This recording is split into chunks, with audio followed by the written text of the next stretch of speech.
All right. I think we're live, finally. What is going on, everybody? This is Randall Thor 19, the man with the million, back again with a new episode. The very first episode of the Xbox 2 podcast in 2022. And let's hope 2022 is a damn good year. And with me, as always, my friend, my compadre, my amigo, my better half, Jez Corden of Windows Central. What's going on, buddy? Hi, buddy! We made it! We made it through 2021, and we're here alive, finally, in 2022, the year of our Lord, the year of Starfield, hopefully. The year of Elden... I thought you were going to say it was the year of Elden Ring. Well, I almost did, but then I thought it'd trigger you, so maybe I wouldn't say it then. I've had enough of your Elden Ring Dark Souls BS in my DMs lately, so... Oh, man. I'm on a discovery quest, man. Let me be, okay? But Rand, before we get into some topics, I've got to talk about Manscaped. Already? Within like 2 minutes of the show, we can't even just, I don't know. Nope. How we're going right in. Like we're going literally right in. Dropping the boxers, whipping it out. Whipping it out. Going right into it. Okay. We're going right in, guys, because the Xbox 2 podcast is once again sponsored by the lovely, lovely people at manscaped.com. And with our code XB2, you can get 20% off and free shipping across every single one of their products. Whether it's razors and trimmers, they do beard trimmers now. They do amazing boxers. Rand, I've replaced my entire wardrobe with Manscaped boxers. Because, as you know, I lost 100 pounds. And none of my Congratulations. Thank you very much. None of my boxes fit anymore, Rand. Mm-hmm. And so I just had to buy new boxes, thankfully. Manscaped were there, providing the most comfy boxes that feel just divine against my fortitudinous testicles. Jesus Is that a word? Christ. Is that a word? I mean, you just made it up, so I mean... Fortitudinous. What was I going for? My formidable testicles. That's what I was going for.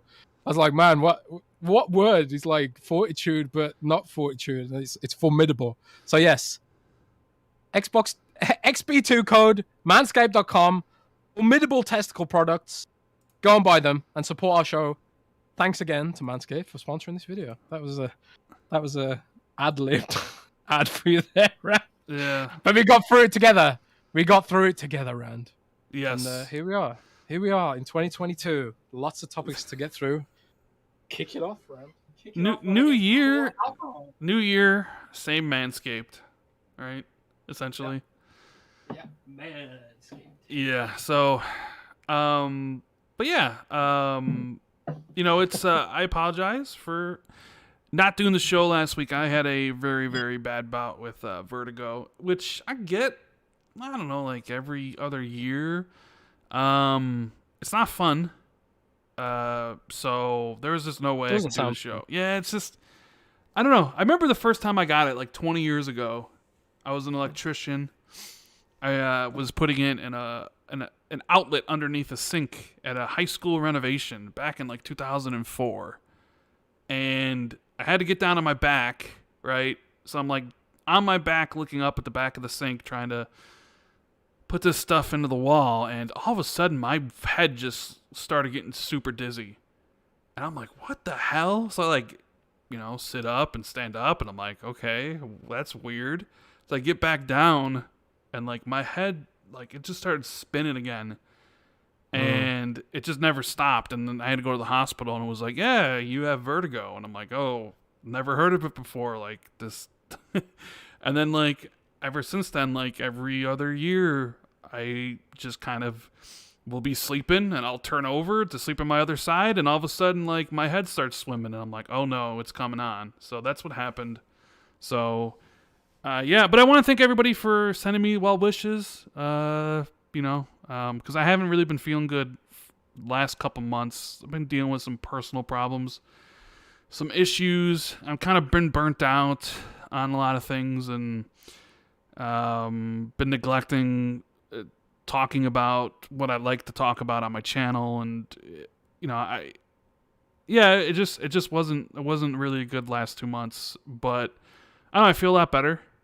Like every time you guys send me messages on Xbox and on Twitter, like it really does help a lot. So thank you guys so much for all the support. And yeah, I feel like, I don't know, I feel like, I know it'd be cliche to say I feel like a new person, but I definitely feel like a lot better than I have been in like maybe since I got pneumonia back in June. Like I don't know, ever since I got pneumonia, I don't know, I don't think I've been myself or felt the same since. But I definitely feel like a million times better right now. So I don't know. Pneumonia is serious business, man. And you know everyone here's got your back. Yeah. We love you, Rand. Thank you. Especially me. You are the best, Jez. You are the best. We do have a couple super chats, which I want to get to. Thank you guys for the continued support. And Tim, the sorcerer, says, "Happy 20th, guys. Make it to 1,000 more." That is right. Today this episode is the 200th episode of the Xbox 2 podcast. To be honest, did you ever think we'd make it to 200 episodes when we started this? Just kind of like on a whim, just like when we were just doing Skype calls, just talking about stuff, and you were like, man, this would be a good podcast. And I was like, yeah, sure. Nobody really at the time was doing a 2-person podcast. It was all just a bunch of like, let's just cram as many people into a Google Hangout as we can. And you'd have like these 10 people just talking over each other. Yeah. And it was like, let's do a 2-person show. Did you think we'd get to 200 episodes? I didn't, man. I did not think we'd get to 200 episodes, but, you know, I didn't even really think about it. I was just having fun. And it's always been the way we've sort of done it. It's like fun first, everything else second. And, you know, you guys make it really fun for us. And thankfully, the industry has been quite interesting over the last few years. And we've had a lot to talk about. And we've got quite a lot to talk about this week, too, because we've missed a week. And there's been quite a lot of news, really. Yeah. 2022 started off with a bit of a bang. Yes, definitely has. It's interesting because usually January is quite slow, but man, like the last couple of weeks, there's just been a bunch of stuff. So like we have a bunch of different topics from this week and last week. So you might be in for a extra long episode of the podcast, maybe like a 3-hour plus. So yeah, strap yourselves in. Strap yourselves in, indeed. Sin Vendetta, who, man, I don't know about you, Jez, if you've been seeing him on Twitter, it seems he's been giving away like 100 copies of Elden Ring. And all I gotta say is, where's my copy of Elden Ring, Sin? Don't you want me to play Elden Ring? Haven't I been on this enough on this podcast where I'm just like, I don't know if I'm gonna. Am I not giving off that many like signs where it's just like, hey, Sin, you know, maybe hook me up with a copy of Elden Ring? No, I'm kidding, by the way. Sin is like the unofficial Dark Souls community manager, I think. He is.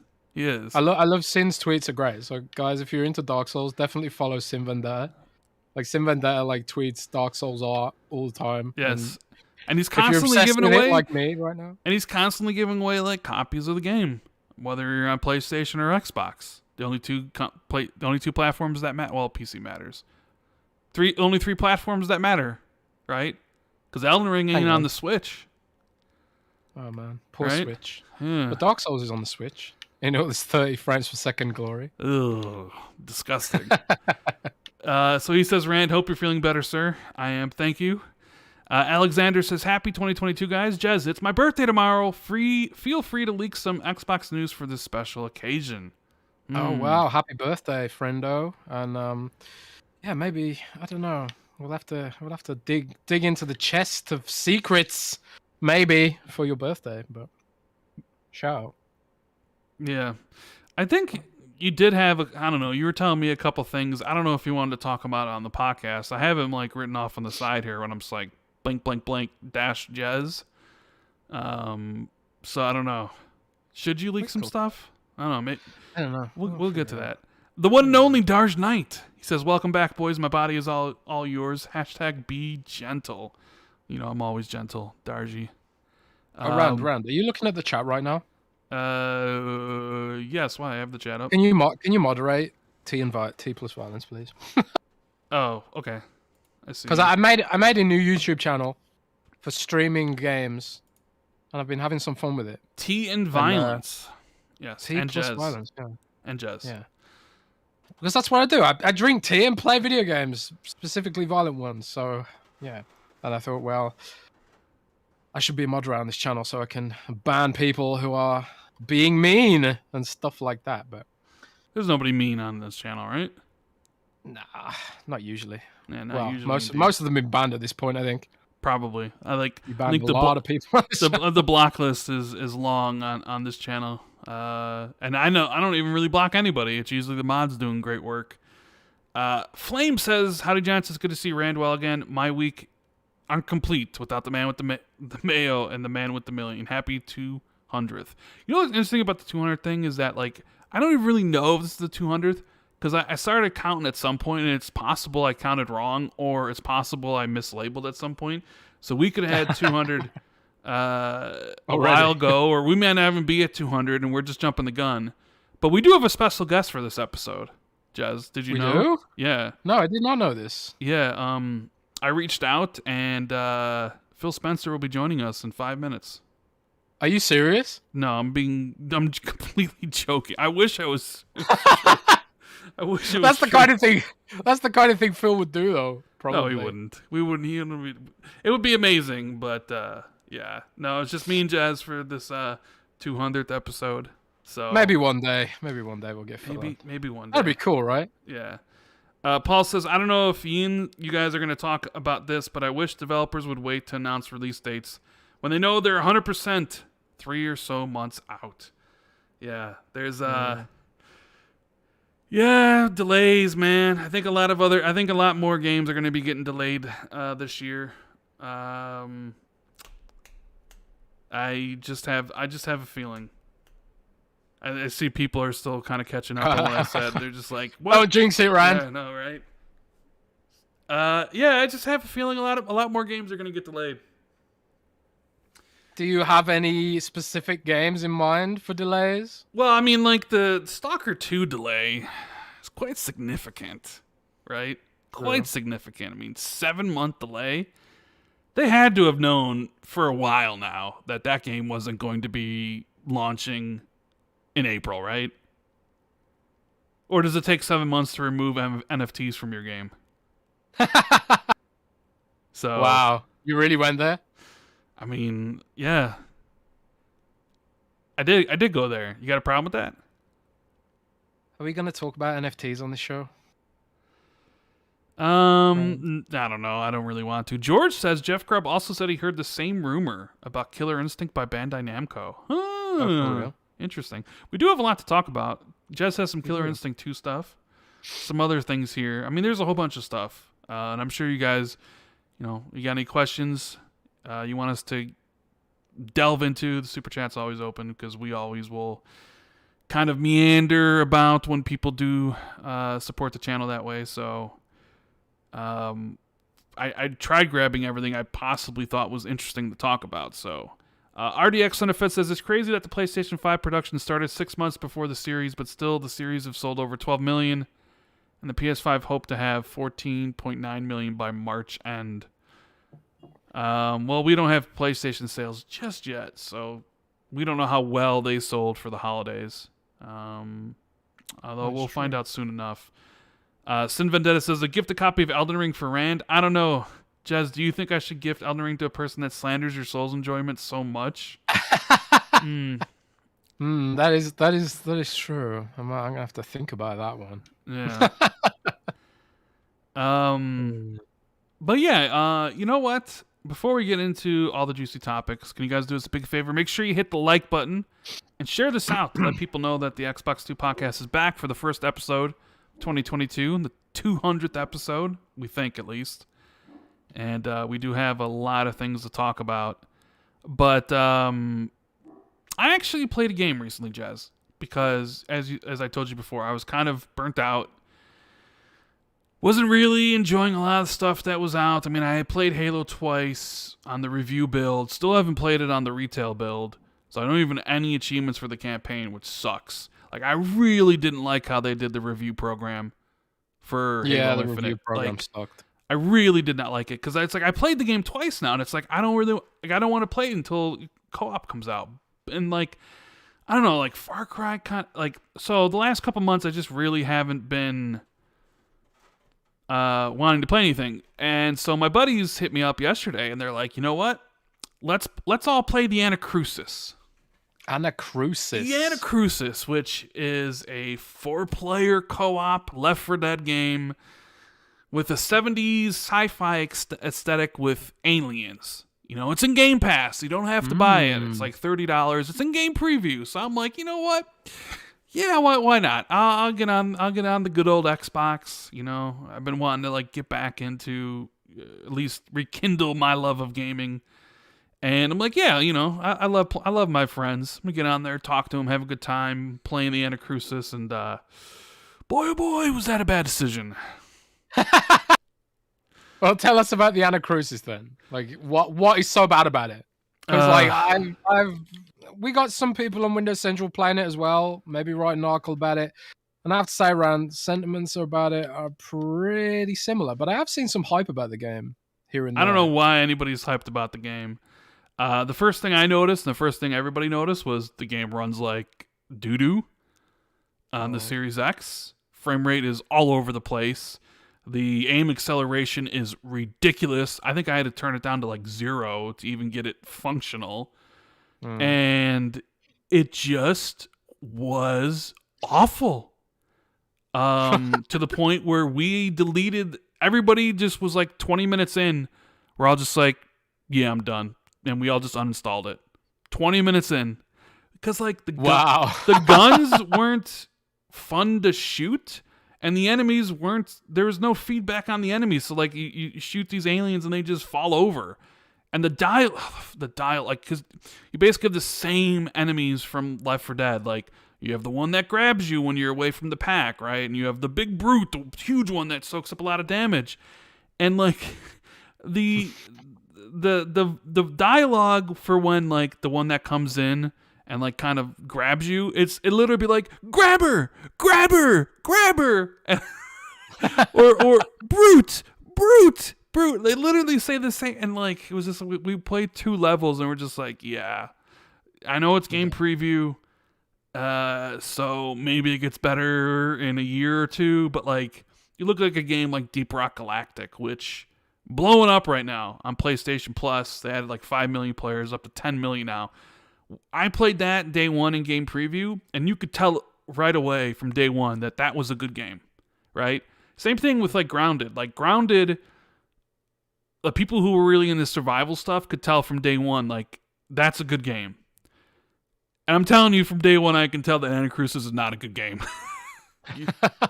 So I don't really have any faith that game's going to be any better whenever they do get around to fixing it. So yeah, I guess we'll have to wait and see, I guess. Maybe hope for the best for the Anacrusis team. But yeah, pretty much everyone I spoke to says the same thing about it. I saw Jeff Grubb. I watched Jeff Grubb playing it on his stream, actually.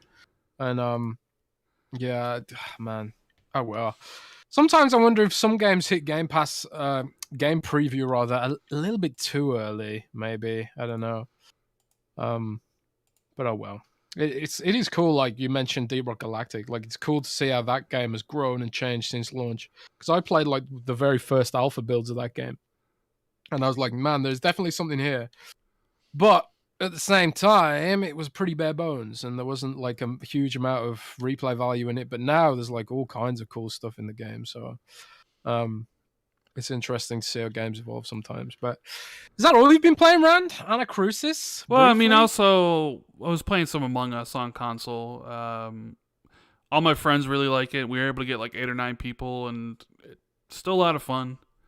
So I don't know. Like, I'm kind of just waiting for February to roll around, and then some of the later releases, and we'll go from there. But Face, BKNY, supports channel with the big $20 super chat and says, February is the new November.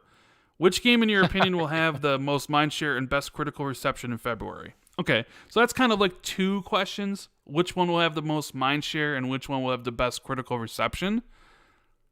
And I actually think it's the same game. I know what Face wants me to say. I know Face wants me to say it's Horizon Forbidden West. And that is a monster release for February. But I think the game that is going to have the best critical reception in February is going to be Elden Ring. As I've said, unless Breath of the Wild 2 releases this year, I fully expect Elden Ring to win Game of the Year at the Keeleys. And I think it'll be the one that has the most mindshare because it's on every platform. Xbox, PlayStation, PC, and Horizon Zero Dawn or Forbidden West is only on it's on PS5 and PS4. But I don't know, Jez, do you agree with me, or do you think Horizon is going to be the one that has the best mindshare and the best critical reception? I think Horizon will get critical reception. Is that coming out in February? Yes. That's crazy. I did not know that was coming out so soon. I think Horizon will probably hit the critical reception more because I've got this horrible feeling, Rand. I got this horrible feeling that Elden Ring is going to be really buggy and have performance issues because like some of the beta footage that goes around on the net, it looks. I mean, yeah, hopefully it's a much earlier build, but it doesn't look as polished as you might hope. Okay. So I got this horrible feeling that there's a chance Elden Ring might launch and make everyone mad because it's not polished and it's buggy and it's got issues and stuff like that. So whereas like with Sony, I don't think Sony would ship a game like that was broken. And to be fair, neither is From Software hasn't either.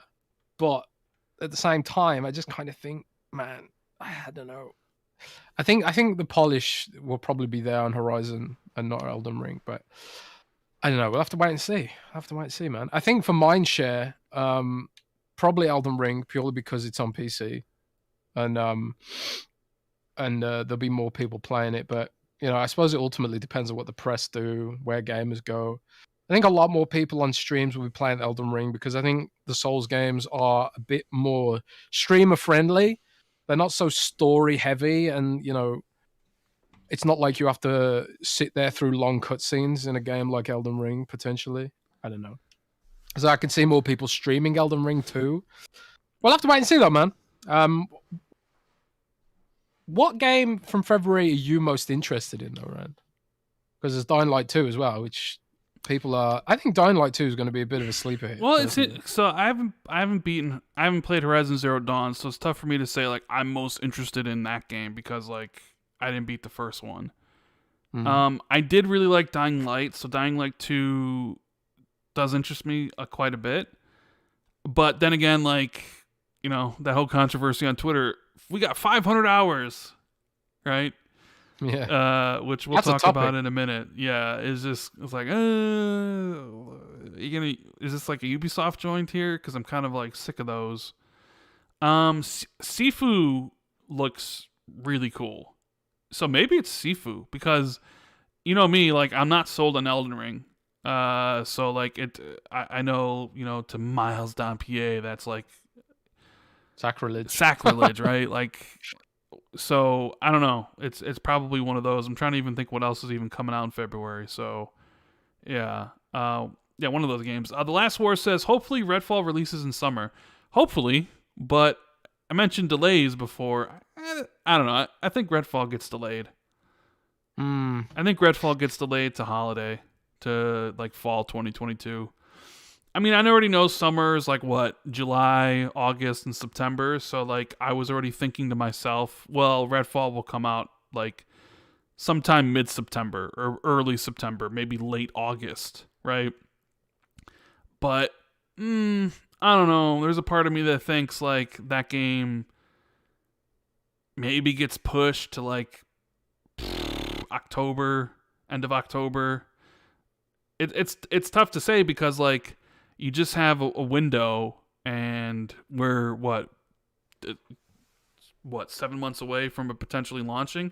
I don't know. I just don't be surprised if Redfall gets delayed. And then to counter that, or another question about that. Another game getting potentially delayed, and it was interesting because me and Jez were having this conversation before we started the show. PVT, he says, just fun speculation. Jez and Rand, do you think Starfield is still coming this year or nah? Glad you're feeling better, Rand. Randall NFT. Happy weekend, Xbox 2. So me and Jez were talking about this because I told Jez that I think Redfall might get delayed a bit. And then I was like, what do you think about Starfield? Right? Because we already seen one significant delay this year. And there are people out there being like, hold on, delays are still going to come in 2022. You know, pandemic's still a thing. People still working from home. You know, is Starfield going to make? I mean, they went out there a year and a half before release and were like, we're coming out 11/11/22. And I was like, Jez, are you confident in that release date? And you told me what? Yeah, I think Starfield's coming this year, and I think they're going to hit their launch date. Bethesda generally pretty good at that. So I want to believe. Rand. The year of Starfield, the year of God Howard. This is the year of God Howard, and I do think it's going to come this year. But you think do you think it's going to be delayed? Not really. No, I don't think so. I think it was ballsy of them to put out a release date that far into advance, especially with all the problems that are going around everywhere. So I think they feel very confident that they can hit it, and like they already seem to be marketing it quite well. We've seen videos where they talk about Starfield and what it's like, the journey and all that stuff. So it's like I think they feel like they're on track to hit that date. But I am a little bit concerned about Redfall. I think Redfall slips. Not that far. Not to like 2023, but I think it slips to later in the year. So I can see that. Yeah. Randall NFT though. A lot of NFT talk on. Hey, do you guys want to own my voice? Did you see that stupid ass Troy Baker NFT voice thing today that he got just ripped on? Did you see Jason Schreier just rip him back? Oh, what did Jason say? Well, no, because like, so Troy Baker did the thing about like, I'm partnering with this, and you can either hate or create. And I just started laughing. I'm like, yeah, you can hate or create. Like, you've never done a podcast, so you can't criticize Xbox 2 for anybody out there who don't like the show if you've never done a podcast, right? You're just haters. You're not creators. But when The Last of Us 2 came out, Jason Schreier put out a tweet being like, video games are too long. And yeah, Last of Us 2 is a long video game, right? And Troy Baker quote retweeted him with this Teddy Roosevelt quote about the man in the arena, basically saying that like how you can't criticize people who make stuff if you've never been in the arena making stuff, right? Oh wow, right? And like so, Jason, you know how you could tell how petty Jason is because as soon as the NFT thing with Troy Baker went out, he like searched for that and found that tweet and was like, "Yeah, look at what he's like." Yeah, I don't know. I've never agreed with the whole thing like you can't criticize because you've never made something. It's like, listen, if I buy a freaking Ford and I'm driving around the street and my tires fall off because this car is made bad and I hurt myself, and I go to Ford and I'm like, "Hey, you made this car very badly," and they're like, "What do you know? Have you ever made a car? You can't criticize me. You're not in the arena. Like, get out of here with that shit." You're not in the arena of car making. Oh man. It is interesting. Army Veteran says, because I save with Manscaped, I can do a super chat. Well, Dying Light 2 being Game Pass day and date. Well, thank you for the support and for saving that sweet Sonny with money with Manscaped. Hashtag XB2 in the checkout for 20% off, by the way. With Dying Light 2 being Game Pass, Jez, there were some rumblings that Microsoft had sort of invested in like Techland like a couple years ago. I don't know if those ended up being true. We do know that there was all these rumors that Microsoft had interest in buying a Polish studio. Mm-hmm. A lot of people thought that must mean Techland. or CD Projekt or someone like that, or like Bloober Team or whatever. or right? Bloober, yeah. Which, by the way, those never turned out. Where's the Polish studio that Microsoft was supposedly going to buy? They didn't buy anybody. They haven't bought anybody since Bethesda. What are you doing, Phil? Buy some more studios so you can shut these people up, please. Yeah, and save my DMs, God. But I have no idea what if it's true or not if they invested in Techland. But I suspect if it was gonna come to Game Pass, we probably already know about it. I disagree. Oh, really? They don't really do that stuff until right beforehand. Well, yeah, maybe. But They literally announced last week that Rainbow Six Siege Extraction is coming to Game Pass, and that releases in like 2 days. So they gave basically a week and a half. That's because Ubisoft knows the game's going to be a big flop. Maybe. But I don't know. I don't expect Dying Light on Game Pass, but who knows? It could be wrong. It was. I mean, it could happen. Microsoft doesn't have a lot of first-party games to drop in Game Pass in February.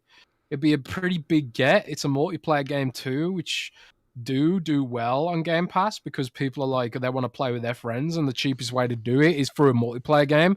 We saw this happen with Outriders. So I feel like it would make a lot of sense and could represent decent value for money for Microsoft.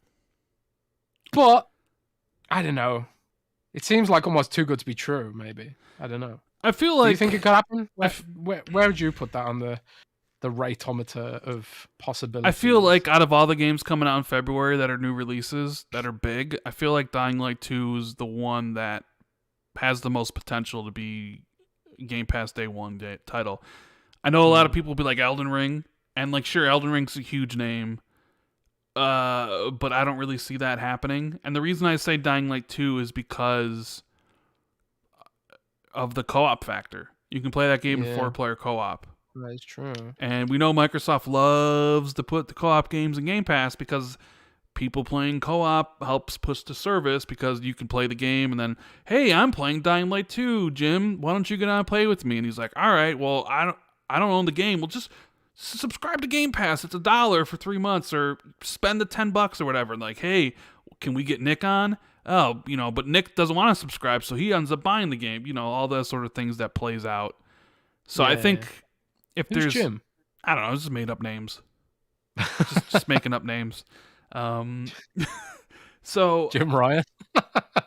Yeah, so I think that would be the most obvious choice. I don't think Elden Ring would be like massive if they came out and were like Elden Ring Day 1. Like if they just put out a tweet that was like literally Elden Ring Day 1 Xbox Game Pass. People would go absolutely crazy. It would probably be, well, outside of like Halo and Forza, the biggest like third-party game to hit Game Pass. Right? That's true. And the thing is, Microsoft could probably get it done. There's probably a monetary figure they could throw at Bandai Namco, and Bandai Namco would be like, yes. But then is it worth it to Xbox if that figure is, say, $300 million? We'll give you $300 million for Day 1. And if you're Bandai, do you say yes? Because you're still going to sell the game on PC and PlayStation and on Xbox. Now you're just $300 million richer, and I'm sure that would pay for literally everything and then some. So that's the thing. I think, what's the saying? Like everybody, Ted DiBiase in the WWE, the old WWE. Oh my God, Ted right? DiBiase? Yeah, that's a blast from the past. Everybody's got a price, right? Everybody's going to pay or whatever. However his theme song goes. I think everybody has a price. The question is, like, is Microsoft willing to pay that price? And I don't think they are. So I think you could potentially get Dying Light 2 for cheaper than you could get Elden Ring. And I think that game fits in the whole co-op stuff a lot better with Game Pass. So, I mean, I don't think it's 100%. I would say it's more like 20-80, leaning in favor of it not happening. But February's going to be a big month for PlayStation. They got Horizon Zero Dawn or Horizon Forbidden West coming out. They got Sifu releasing.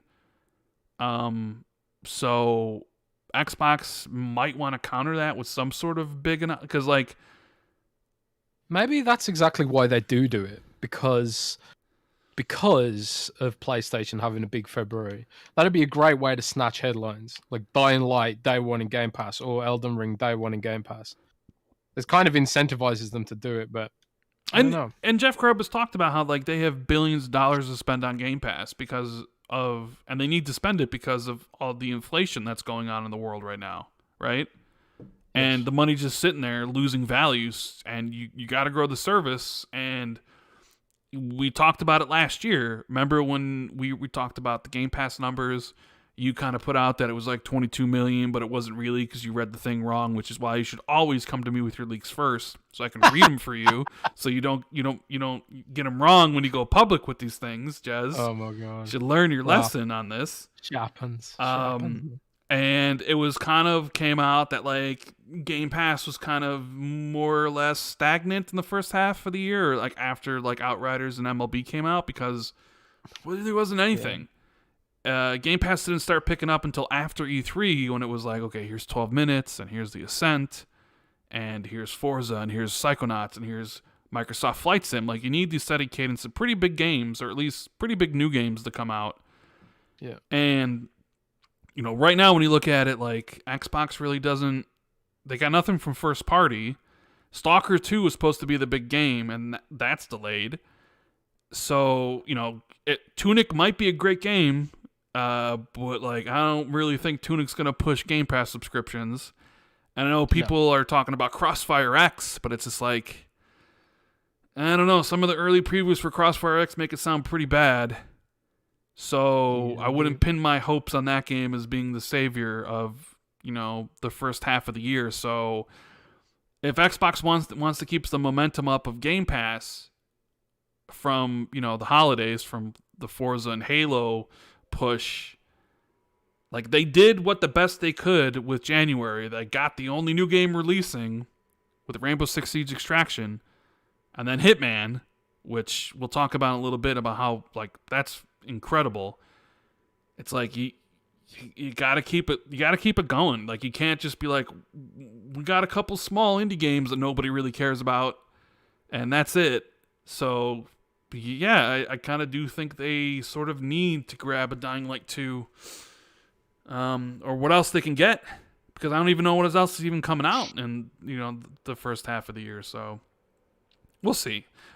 If it is, we'll find out and really soon, because when does Dying Light 2 even come out? It's the 8th or the 4th? Something like that. Yeah, so we'll find out soon enough. Supernova says, "Hey, Rand and Jez. Hope you're doing well. Welcome back, Rand. It's good to be back. And I hope everyone's having a great time watching the show, lurking, chatting, all that good stuff. We really appreciate everyone being here, and I love doing the show on Fridays. So I don't have to listen to Gaz being upset at me, or Nick being freaking doing the show again on Saturday. I'm sorry, Nick. My bad, brother. Nick. I'll stop doing the show on Saturday when you start getting some of your things right. How's that? Oh, there. Poor Nick. No, actually, Nick gets a lot of things right, especially when they come to PlayStation. He's a PlayStation insider these days. Well, I don't know. It was Nick who first brought up the thought of Killer Instinct coming back, right? Yeah, that is true. And then there is some... Me and Jeff Grubb have heard some interesting things. So why don't you tell the people about that? So you wrote an article, I believe the other day, talking about Killer Instinct. And in there you said that, now take this with the ultimate grain of salt. This is a fairly unsubstantiated rumor. Yes. But you're hearing one that Killer Instinct is indeed back in development, right? And that, too, you've actually heard who might be making it. Yes. And this is the biggest grains of salt. It's like a salt, I don't know, cube of... It's more than a grain. It's more like a salt cube. We can hear you playing Dark Souls right now, by the way. Actually, I'm playing Tales of Iron right now. Oh, Tales of Iron, right. Okay, yeah. Tales of Iron. I'm going to stop playing it, though, because this boss is doing my head in. But I've heard through the grapevine, and, substantiated Nick's original rumors about Killer Instinct that they are indeed exploring bringing it back. And not only that, the biggest grain of salt, I've heard that one of Bandai Namco's fighting game teams might be working on it. So that's like the team what are they called? Team Soul, who make Soul Calibur. Mm-hmm. And also you may or may not know this. I didn't know this, but Bandai Namco actually made Super Smash Brothers Ultimate. I did not know that. Yeah, like Sora Limited or whatever, I think. Something like that. Yeah. So they made Smash Brothers as well. So obviously they have a lot of fighting game pedigree within the team. They also make Tekken, I believe, don't they? I Bandai's team. think so, although I'm not 100% on that. Or do they just publish it? I don't know. But anyway, they've got a lot of fighting game studios, Bandai Namco does, and maybe this is their next project, Killer Instinct, right?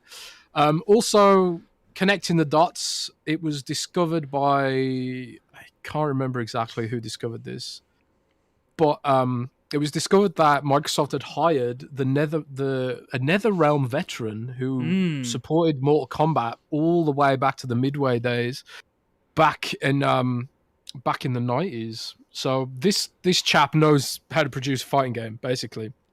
And I kind of feel like you don't hire NetherRealm's producer, Mortal Kombat veteran, unless you are exploring specifically a fighting game. But it could be all smoke and mirrors. It could be putting 2 and 2 together and making 5. Maybe he's making a different game. Maybe he left NetherRealm because he didn't want to make fighting games anymore. Maybe this rumor about Bandai Namco isn't true or accurate, or it's misinterpreted somehow. Which is why, like, when I put rumors out there, I like to have a document to back me up. And this time I don't have a document, which is why I'm saying take it with a huge grain of salt. So I don't like relying on word of mouth, Rand. I like to have my documents. I like to have my physical evidence. Mm-hmm. Because if it doesn't pan out, then I can be like, well, look at this document. This document said it was happening at one point. So, yeah, that's the whole Killer Instinct rumor right now. I mean, how likely do you think it is? Do you think it's something that could happen? Do you think it's something that should happen? I mean, it's definitely something that should have It's definitely something that should happen. I think it's definitely something that should have already been happening. I think we should have already been playing. I think we should already have known about a Killer Instinct and should be expecting a rival in the next couple years. So, yeah, I do believe that it's back in development. I mean, Phil pretty much said that, like, they didn't give up on it. They really want to do it, but it was just like a matter of finding the right pitch and hearing from a right team. And that was the thing. It was like Xbox doesn't have any first-party studios right now that are fighting game studios, so it's like you would have to look to somebody else. And I think Xbox is also very wary about looking to third-party companies these days to make games from, because, like, look what happened from the Xbox One generation. They make Crytek makes Rise for them, but they let Crytek. I think they let Crytek own the Rise IP, and they couldn't come to an agreement to do a sequel. So that game just is like gone and dead. Sunset Overdrive. They let Insomniac own that, and Insomniac eventually gets purchased. And now it's like, if Sunset Overdrive 2 ever comes out, it's never coming to play Xbox. The whole thing with Crackdown 3, that was just a complete disaster. Like, a lot of the games that were made for Xbox by third parties didn't turn out very well. Remedy, Quantum Break, like, even though the game was set up for sequels, it was like they didn't bother making one. And the only one that did work out well was the Ori games, and they were absolutely incredible. So I think part of the reasons why Microsoft, like, bought all these studios was because they wanted to own everything. They wanted to, like, not have to rely on independent third parties, either from, like, squeezing them for more money, right? Or what have you. They wanted to own the content and rely on their own studios instead of having to rely on other people. So, yeah, and then we've even heard, like, all the studios that Microsoft are currently working with, they're all kind of like test trials for acquisition, potentially, you know what I mean? So yeah, there's even more behind that than just, we need a game made and it's not from our first party. It's like, we want a game made, and we would actually like for you to join our first party team, and we want to see if we're a good fit. So there's more behind it than just like, we need a game made, make it for us, right? Do you think it's kind of like they're following the model they followed for Playground, almost, with it when it comes to IO Interactive and which we're going to talk about, the accidental rumors in a bit. But like when it comes to like some of the studios they're working with, like IO Interactive and Avalanche, yeah. they're kind of like Crystal they're trying to Crystal Dynamics. They're modeling it on what they did with Playground, because obviously that worked out pretty damn well for them, right? Yes. I mean, Playground is like, well, we don't know what's going to work on Fable yet. We know like Playground games can make a damn good, fine racing game. In fact, the best racing games. Still up in the air about Fable. How do you feel about Fable, by the way? Are you confident in Playground to turn out a top-of-the-line open-world action RPG that looks as incredible as the Forza series and makes Playground Games perhaps one of the best developers in the world by having like two highly acclaimed series that they can kind of go back and forth on? It's interesting because, making an action game is a lot different to making a racing game. And honestly, all the dialogue and story elements they try to put in Forza Horizon are terrible. I'm sorry, they are. They're absolutely terrible. Yeah, they're cringe pretty bad. As hell. Yeah, they're bad. They're so cringe. It makes me want to Forza It makes me want to need not a play the story. game. It doesn't need a story. They keep on trying to shoehorn a story into Forza, but it doesn't need one. Yeah, but that scares me. Like they are so bad and so cringe and so badly written, and they make no sense, and they're completely devoid of creativity. They're just terrible. So like, is that going to be a factor in Fable? Nah, I don't think so, because story, dialogue, characters are so incredibly important to RPGs when they're basically just nothing for racing games. So like You'd think that. You'd hope that, right? I mean, if they're gonna try to like transpose the characters and the dialogue and the story of Forza into Fable, then Fable's going to be a gigantic failure like right away. They like people kind of just like they play Forza for the racing and then they just zone out when the story parts happen and the talking, right? But like that is one of the most important parts of an RPG. So like it has to be good, and I think it's about who you hire to do it. Like, they can just hire an intern who's whatever, like write some lines for this introduction of a race in Mexico where we got to go to the pyramids or whatever. But we actually need to hire someone with some writing credentials for these epic quests you'll be going on in Fable, because that's what it's all about. So I'm not really concerned about the writing, because one game it's more important than the other. Yeah, I mean, they have hired some pretty high pedigree people for Fable. They've taken some of the best devs from Rockstar and CD Projekt Red to make some of the, to lead development on aspects of the game, which, bodes well, right? You don't need like CD Projekt Red's combat designer for Forza, so I want to believe, and I also want to believe that they won't get sort of bogged down by the legacy of Fable, because I think there's a bit of a contention around. I think some people really want it to be a very British game with the sort of Life of Brian kind of humor and stuff like that. But then there's a lot of other people who want it to be darker game, more like a Brothers Grimm fairy tale maybe, or something like that. I hope they don't try too hard to pander to the legacy of Fable. So I don't think that British humor really has the broadest appeal in the world. I could be wrong. I mean, I say that as a Brit who likes British humor, but I don't know. I just kind of want it to be a more serious game, darker in tone, and I mean, I still want it to be Fable and maybe sort of light-hearted to some degree, but yeah, I don't know. I get you. I think they've got a lot to prove, basically, is what I'm saying. And we kind of went off on a tangent because originally we were talking about acquisitions. And stuff. Well, the acquisitions work, and I'm sure we still have to talk about some of that. KS Smite has been a member for 11 months, says, "What's up to my favorite podcasters of the week? Keep up the good work." Freddie Fox in the super chat says, "Whoa, whoa, whoa, whoa! Wait a minute. The great Rand Thor didn't beat Horizon Zero Dawn in any explanation. Well, keep up the good work, fellas. I think I tried playing Horizon Zero Dawn during a part in time where I was burnt out on open world games. So I just put it down and just didn't continue with it. So, yeah. I've always planned on going back before the sequel came out. So, the sequel's out, or coming out, so I kind of need to go back and actually finish it, right? So, or actually, I think I only played it for like 2 hours. So, yeah. Let's see what else we got here. Caitlin Brown says, I heard Dying Light got delayed. It did get delayed. It's supposed to be coming out in less than a month. I don't know if it gets delayed again. Space Dovican says, didn't Grub say that Xbox has billions aside for Game Pass deals alone? He did say that, I believe.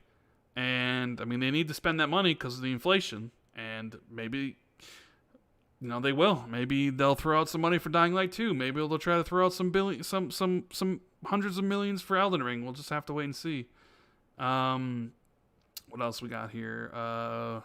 Installation 7 says Xbox needs a new user interface home screen. Its current one doesn't feel next-gen or gaming-centric. It feels right now like a Windows dashboard. How do you feel about that, Jez? New user interface. I actually have an article coming out next week where I discuss 1,000 tweets worth of Xbox feedback. 1,000? Jesus. 1,000, over 1,000 tweets. So I tweeted out just before the new year, what are the biggest concerns you have about Xbox?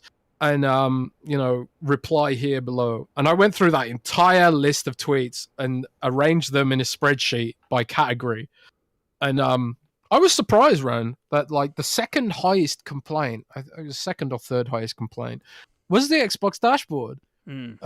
Because I personally don't mind it. Like I just go to the dashboard and then jump straight in the game, and I don't really think about it beyond that. But there's a general consensus that it's cluttered and you can't see very much of the background, and you can't control how much of the recommended content, quote unquote, is on the dashboard.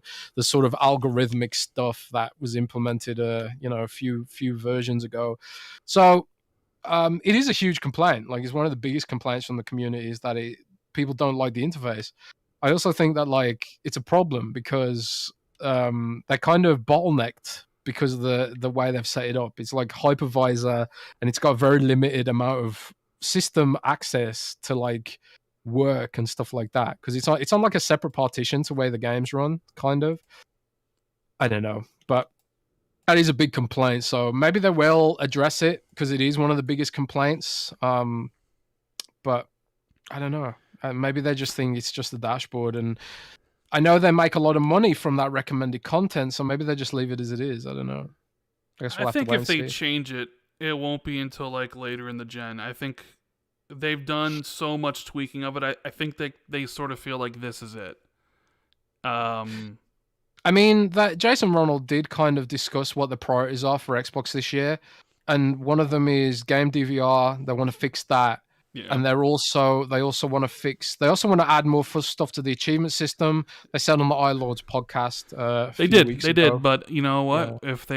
I'll believe it when I see it when it comes to the achievement stuff, because I've heard some things behind the scenes about achievement changes and things they might add and whatever, and for years now I've heard. I've heard some of this stuff going back to like 2015. And you know what happens? Yeah. It never pans out because the priorities always end up changing.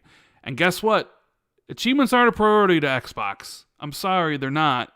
And it may be disappointing to hear, but so I like Jason Ronald a lot, and I think he's done great work.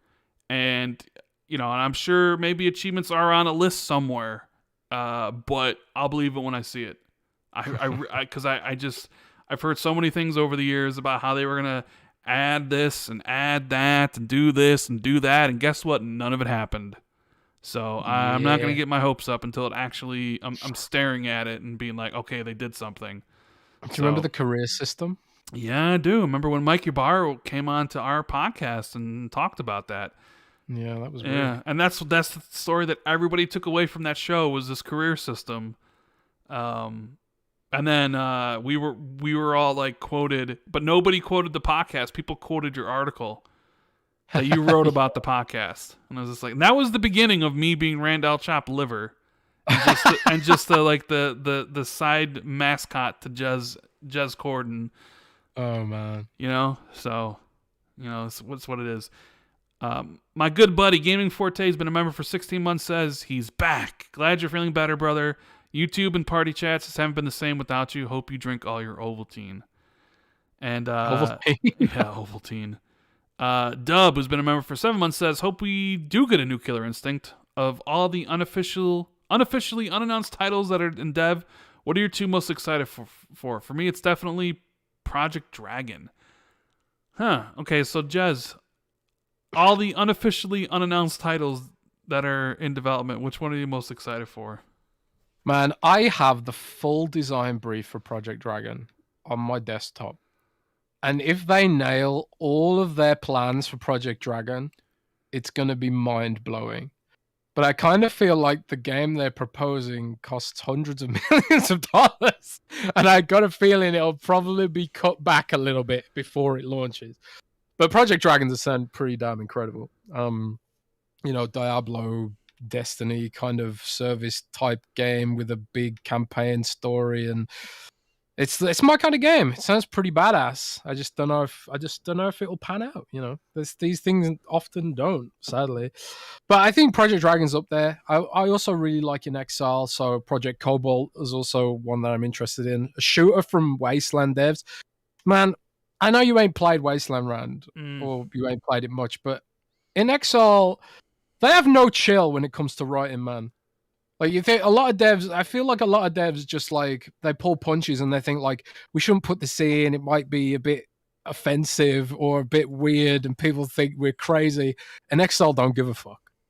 They don't care, man. Like, In Exile's writing is like on another level of weird. So I just want to see how that translates to a shooter.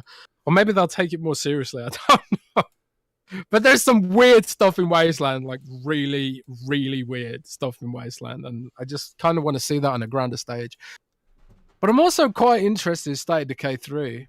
And we could talk about that some more in a bit, because there's been some information. Why don't we talk about that right now? So We'll talk about the Undead Lab stuff, because I think you said you mentioned to me that you were going to drop something on the podcast.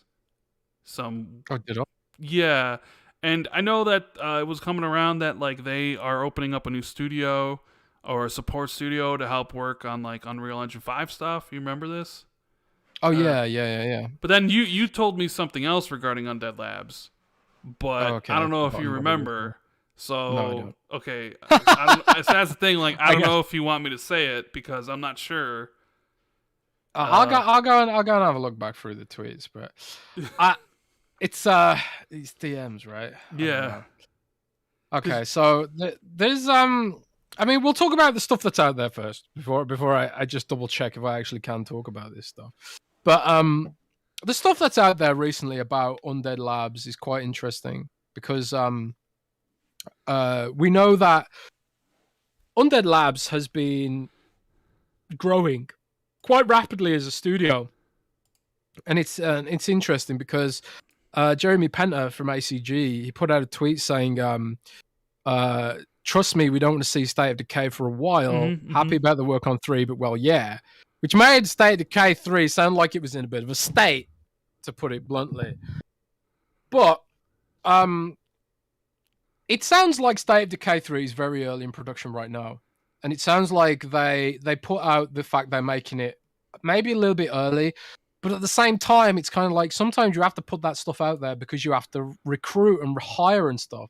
So it could be like seen as a good thing that they wanted to get it out early because they really want to expand, because they've got expanded ambitions over State of Decay 2.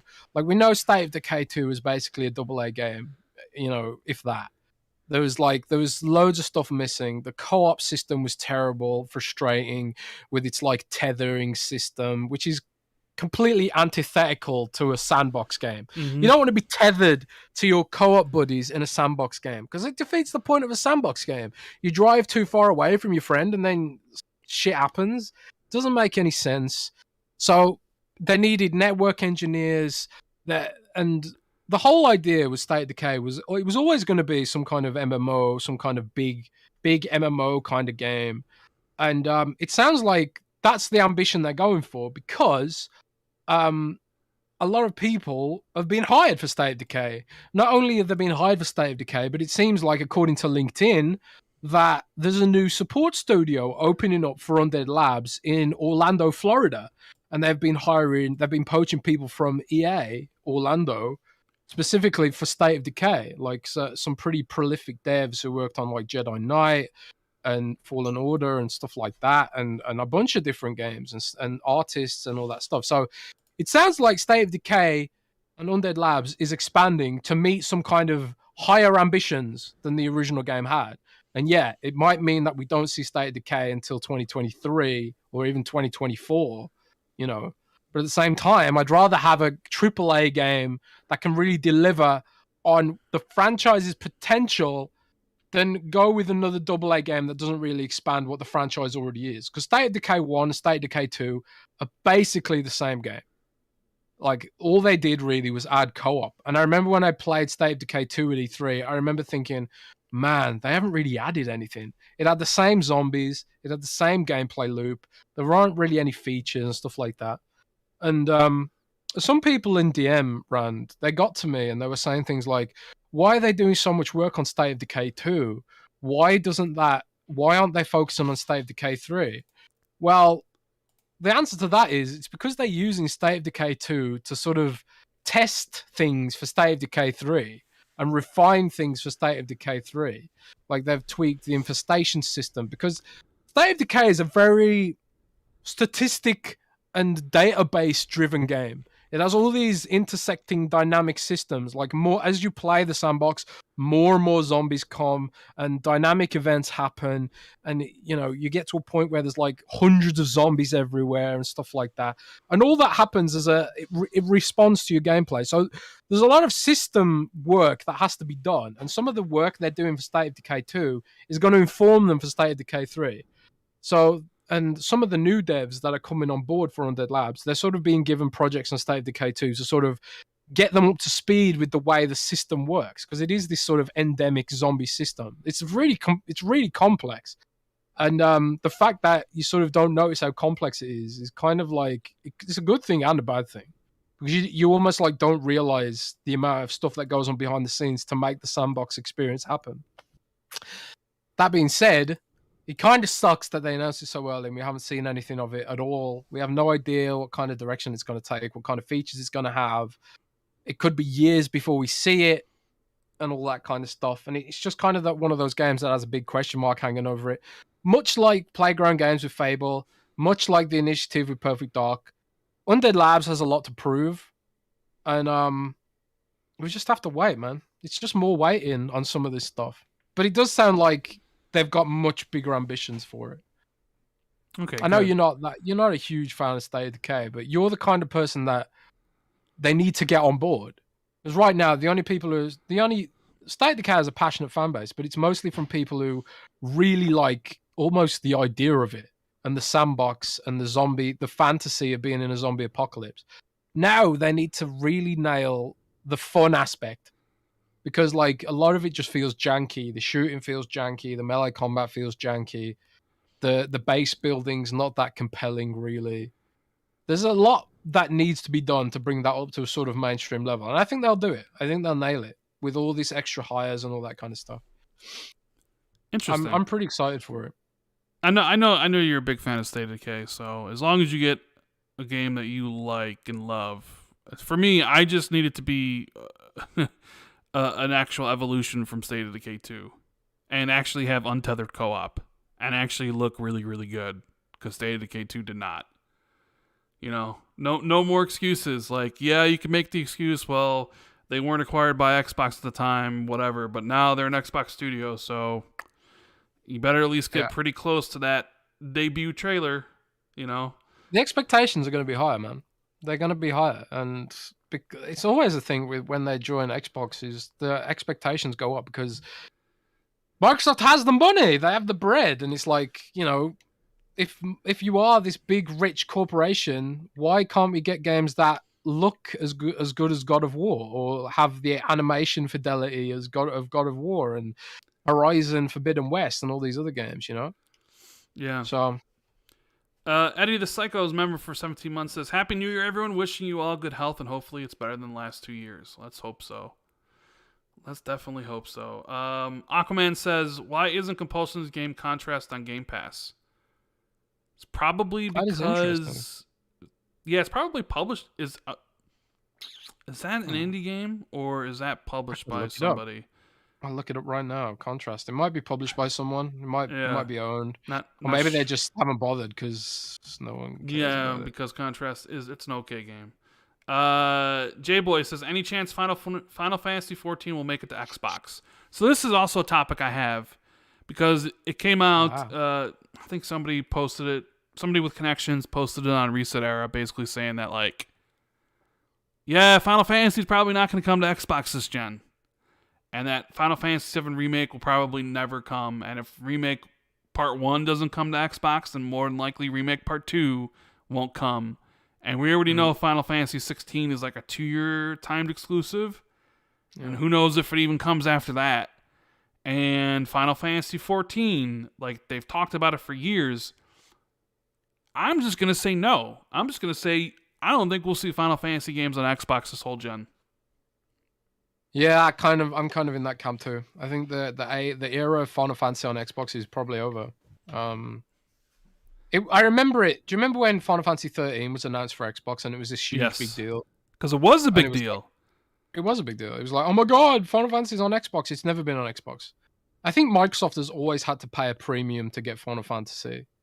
And I think right now they just don't feel like it's worth the ask. I think they're just literally thinking, Square Enix is asking for too much money, and we don't think it's worth it. We've looked at the data, and we've just decided that no, we're not gonna entertain their requests anymore. You know, could be wrong.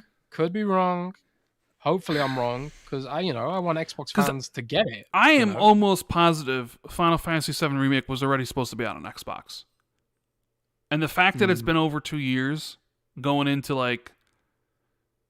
the third year, and already out on PC, there's just something just tells me that, like, they just bought, like, permanent exclusivity for that game. Yeah. And at some point, like, is it even worth bringing it to Xbox 3 years later? And if you don't bring the first part 1 remake, then why even bother bringing part 2? Maybe they're more than happy taking Sony's checks, right? Maybe they're just like, and if you're Square Enix, like I've said it, I don't know how many times, like, you're gonna sell the majority of your games on PlayStation anyways, at least for Final Fantasy. And if Sony's out there offering you a significant paycheck, like, why wouldn't you take it? Yeah. Why wouldn't you?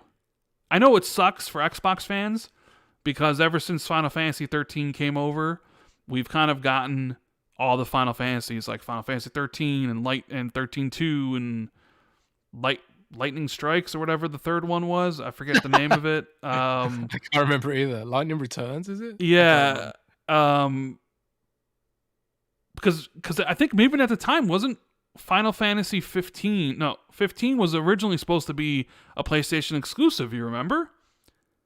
Yeah, I do remember that. Final Fantasy 13 Versus. Final Fantasy 13 Versus was originally supposed to be a PlayStation exclusive, and then I think that was announced during the PS3 era when a lot of devs thought the PS3 was just going to dominate, and it didn't. And a lot of formerly PlayStation exclusives from third parties started going to Xbox, like Devil May Cry, Metal Gear.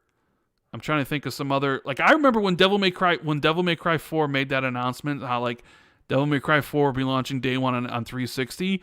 Like, at the time, NeoGAF melted down because they couldn't believe it, right? And then more and more, like, former exclusive PlayStation third-party franchises started to move over because the PS3 was just not selling well. And Final Fantasy 13 was just that huge announcement because everybody was just like, I have a couple of reasons to get a PS3. One of them was Metal Gear Solid 4, and the other one was supposed to be Final Fantasy 13.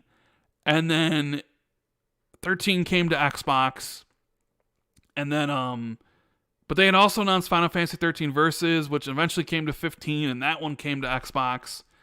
And then Kingdom Hearts, which was always exclusive to PlayStation, released for the mainline series.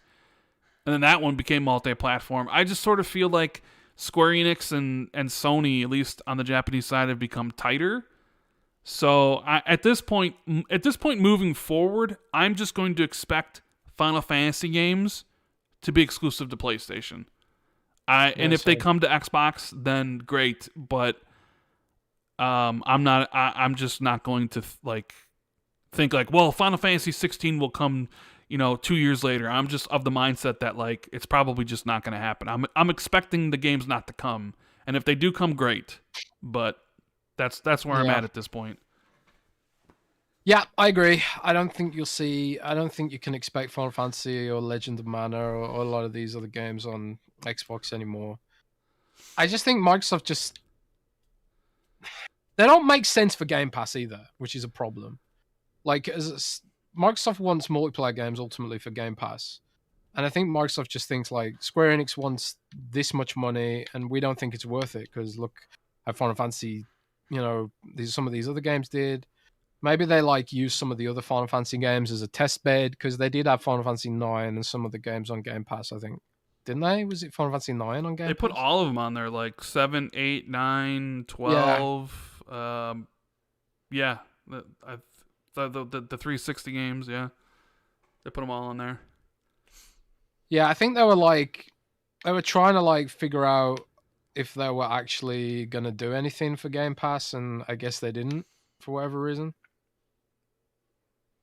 Which one? Like all the JRPGs, like the Final Fantasy JRPGs. I don't know. Oh yeah. So I don't know. I guess we'll just have to see how the future pans out for that stuff. But definitely seems that Square Enix is more situated with PlayStation this time around for this gen. Chinook Guys says, will Xbox ever cover their DRM problem? I'm assuming that the DRM problem you're talking about is the one where you need to be online to set it up, right? It has a DRM ping. It has a DRM ping when if you're offline for too long, then it needs to connect to the internet or whatever. And people are saying that's bad because what if one day they turn the servers off or whatever, then our Xboxes will be broken or useless or whatever. I don't see it as a problem. It's a narrative being pushed by some YouTubers that it's a big deal and it's a big problem, but Microsoft aren't just going to turn the servers off anytime soon. Maybe forever. But I don't see it as an issue. And I think it's just a narrative being pushed by some YouTubers for some reason. So it's whatever. The DRM stops hackers and all kinds of security issues, so it's a double-edged sword. You want them to get rid of the DRM, then it results in other problems. So I don't know. My buddy, whatever. One Bad Mother from over at Xbox Era says, happy to see the dynamic duo Tomato Man and Boy Mayo together again. Fridays are better with you back, although Nick may have pushback about Saturdays though. And Nick always does have pushback about Saturdays. Jacqueline says, hey gents, on today's Sacred Symbols, Colin said that PlayStation has even more third-party exclusives. Is this not motivation for Xbox to buy more? Yes, it should be. And yes, that's why they're going to be buying more in the future. And that's one of the reasons why they bought Bethesda. So, look, it's business. PlayStation is very much they're going to be spending money to get games. And a lot of companies want to go with PlayStation because they think PlayStation is going to win this generation. So there are some like Square Enix that are we'll take PlayStation's money and we're going to sell the majority of our games there, so it's good for us. Others might be Xbox maybe gives us a better deal. We'll go with them because we're still going to sell elsewhere. And maybe the exclusivity isn't that harsh on Xbox, right? They just really want Game Pass exclusivity and that we're perfectly okay with that. Where PlayStation really wants timed exclusivity where you're not launching on another console for a year at least. Where Xbox is a little bit more fluid. You could be 6 months or 8 months like the medium, or Death's Door was only like 3 or 4 months. I think that's out on Switch and PlayStation now.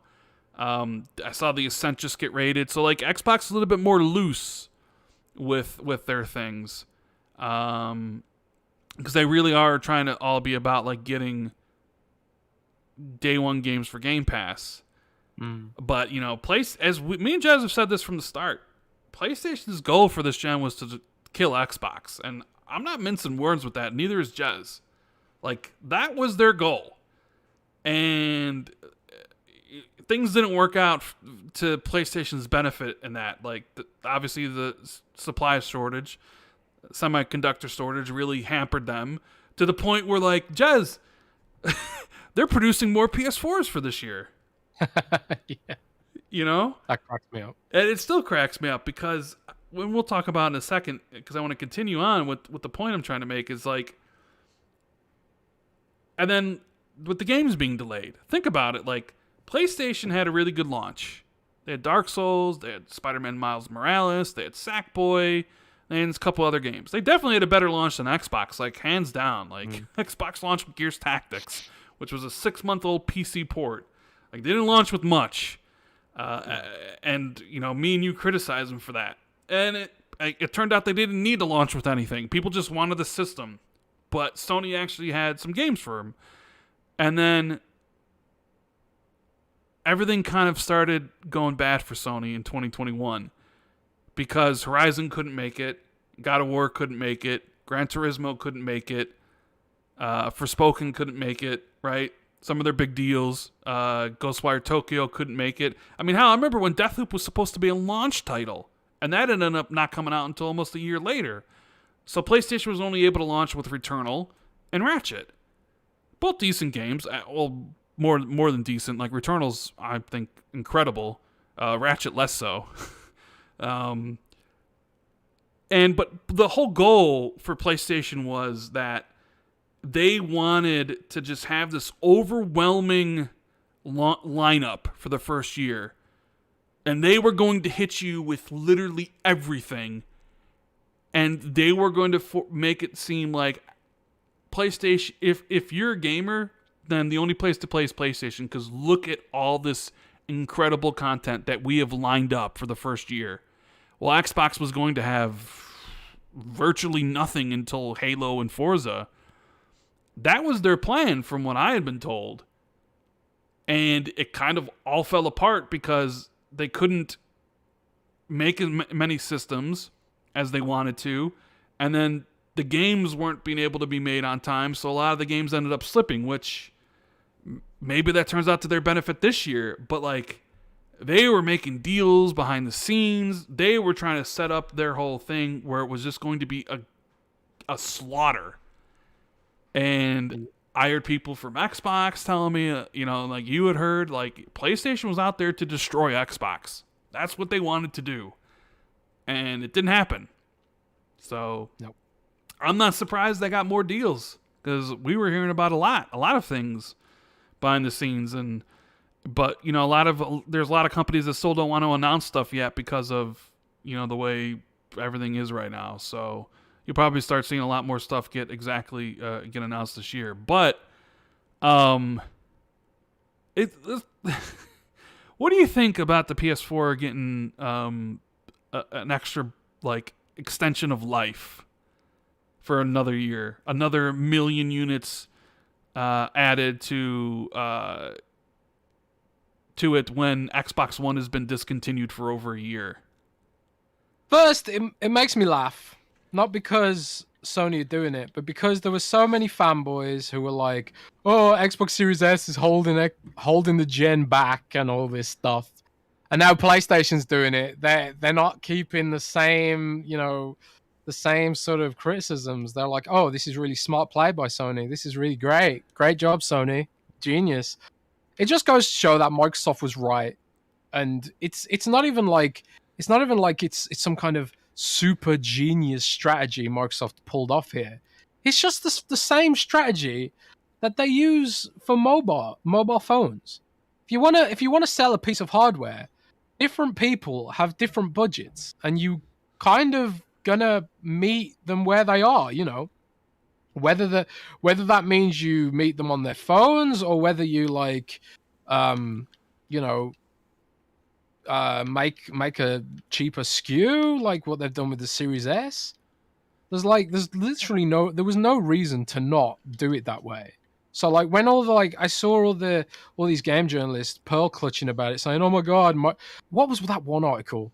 Microsoft's robbing people of the next gen thrill." Yeah. That was all the stuff because Phil and Matt were upfront about their plans. They were like, "Listen, we're gonna support cross-gen for essentially what, 2 years, right?"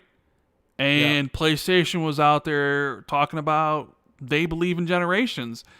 And, we gave it to Jim Ryan, tap dancing around the fact that, they already had plans of not only putting their biggest games on PS4 for 2022, but then knowingly also putting and building these PC ports of their games as well. Remember? Because it was just like, PC, we're not putting all of our games on PC, even though of course they were putting all their games on PC, and they were like, I don't know. I've always said, like, I feel like PlayStation's management is like thinks their fans are like children, almost, because they won't be truthful with them because they fear their reaction. Because you remember the reaction to when Horizon Zero Dawn got announced for PC. Some of these dudes lost their minds. They couldn't believe it. And even to this day, some of those fans are just like, this makes my PlayStation worthless, right? Yeah. And I think they understood that. And it was just like, well, Xbox, we saw the reaction Xbox got to announcing and saying like, hey, we're going to support Xbox One for a couple years, and then we're going next gen. And I think PlayStation felt like, well, we can actually get some good press on that. And then our fans won't freak out for a while. And then they freaked out when it was like, oh, by the way, like all these games are cross-gen. And then the whole PC thing, because I still remember when Horizon was announced for PC, like Herman Hulse being like, don't worry, guys, it's just one game. We're not bringing all of our AAA games to PC. And it was just like, you read today that like God of War has been in development for 2 years, and that basically all the PlayStation studios went to Sony brass and was like, we want to put our stuff on PC. So they've known for a while. Like, hell, Jez, I've known for I don't know how long that this was going to happen. Like, legitimately, like, had sourcing on this from people. But yet, like, I remember when people just came at me and said I was lying through my teeth because I'm a filthy Xbot or whatever. Like, I wouldn't lie about stuff. And I sort of feel like the PlayStation heads were just kind of like, they feel like their audience are a bunch of children, and that they needed to be like slowly led in a direction. So like they know that like, they would they'd have them on like a leash and be like, come on, we're going to drag you this way. You're eventually going to accept that our games are coming to PC. Okay, cry yourself out a little bit for the first time. I know you're a little bit tired. Here's some warm milk, right? Here's a nice looking exclusive. Yeah, it'll only be on PlayStation first. PlayStation's the best place to play. And then like as they kept on going, like they knew the outcry would just be lesser, over the course of time. But you go back and think, you're right. Like there was that article, like Xbox is robbing us of the joy of of next gen, and it just, I don't know. I'd much rather have a company be truthful with me, like Xbox was doing, than trying to hide the truth from me, like PlayStation did. Like not only did they hide the truth about what their true plans were, they're hiding the truth about what their plans were with PC. Yeah. And Microsoft was like, listen, we're putting everything on PC. Day and date. It was like, we're doing it. And it's been like that ever since. And PlayStation's like, just one game at a time. And now it's like, well, it's the whole slate. But then they don't know. But then there's people like, well, Horizon Forbidden West. It's like, Sony should just come out and be like, yeah, Horizon Forbidden West is going to be on PC. If you don't want to buy it on PlayStation 5, buy it on there. It'll come out in 6 months or whatever it is.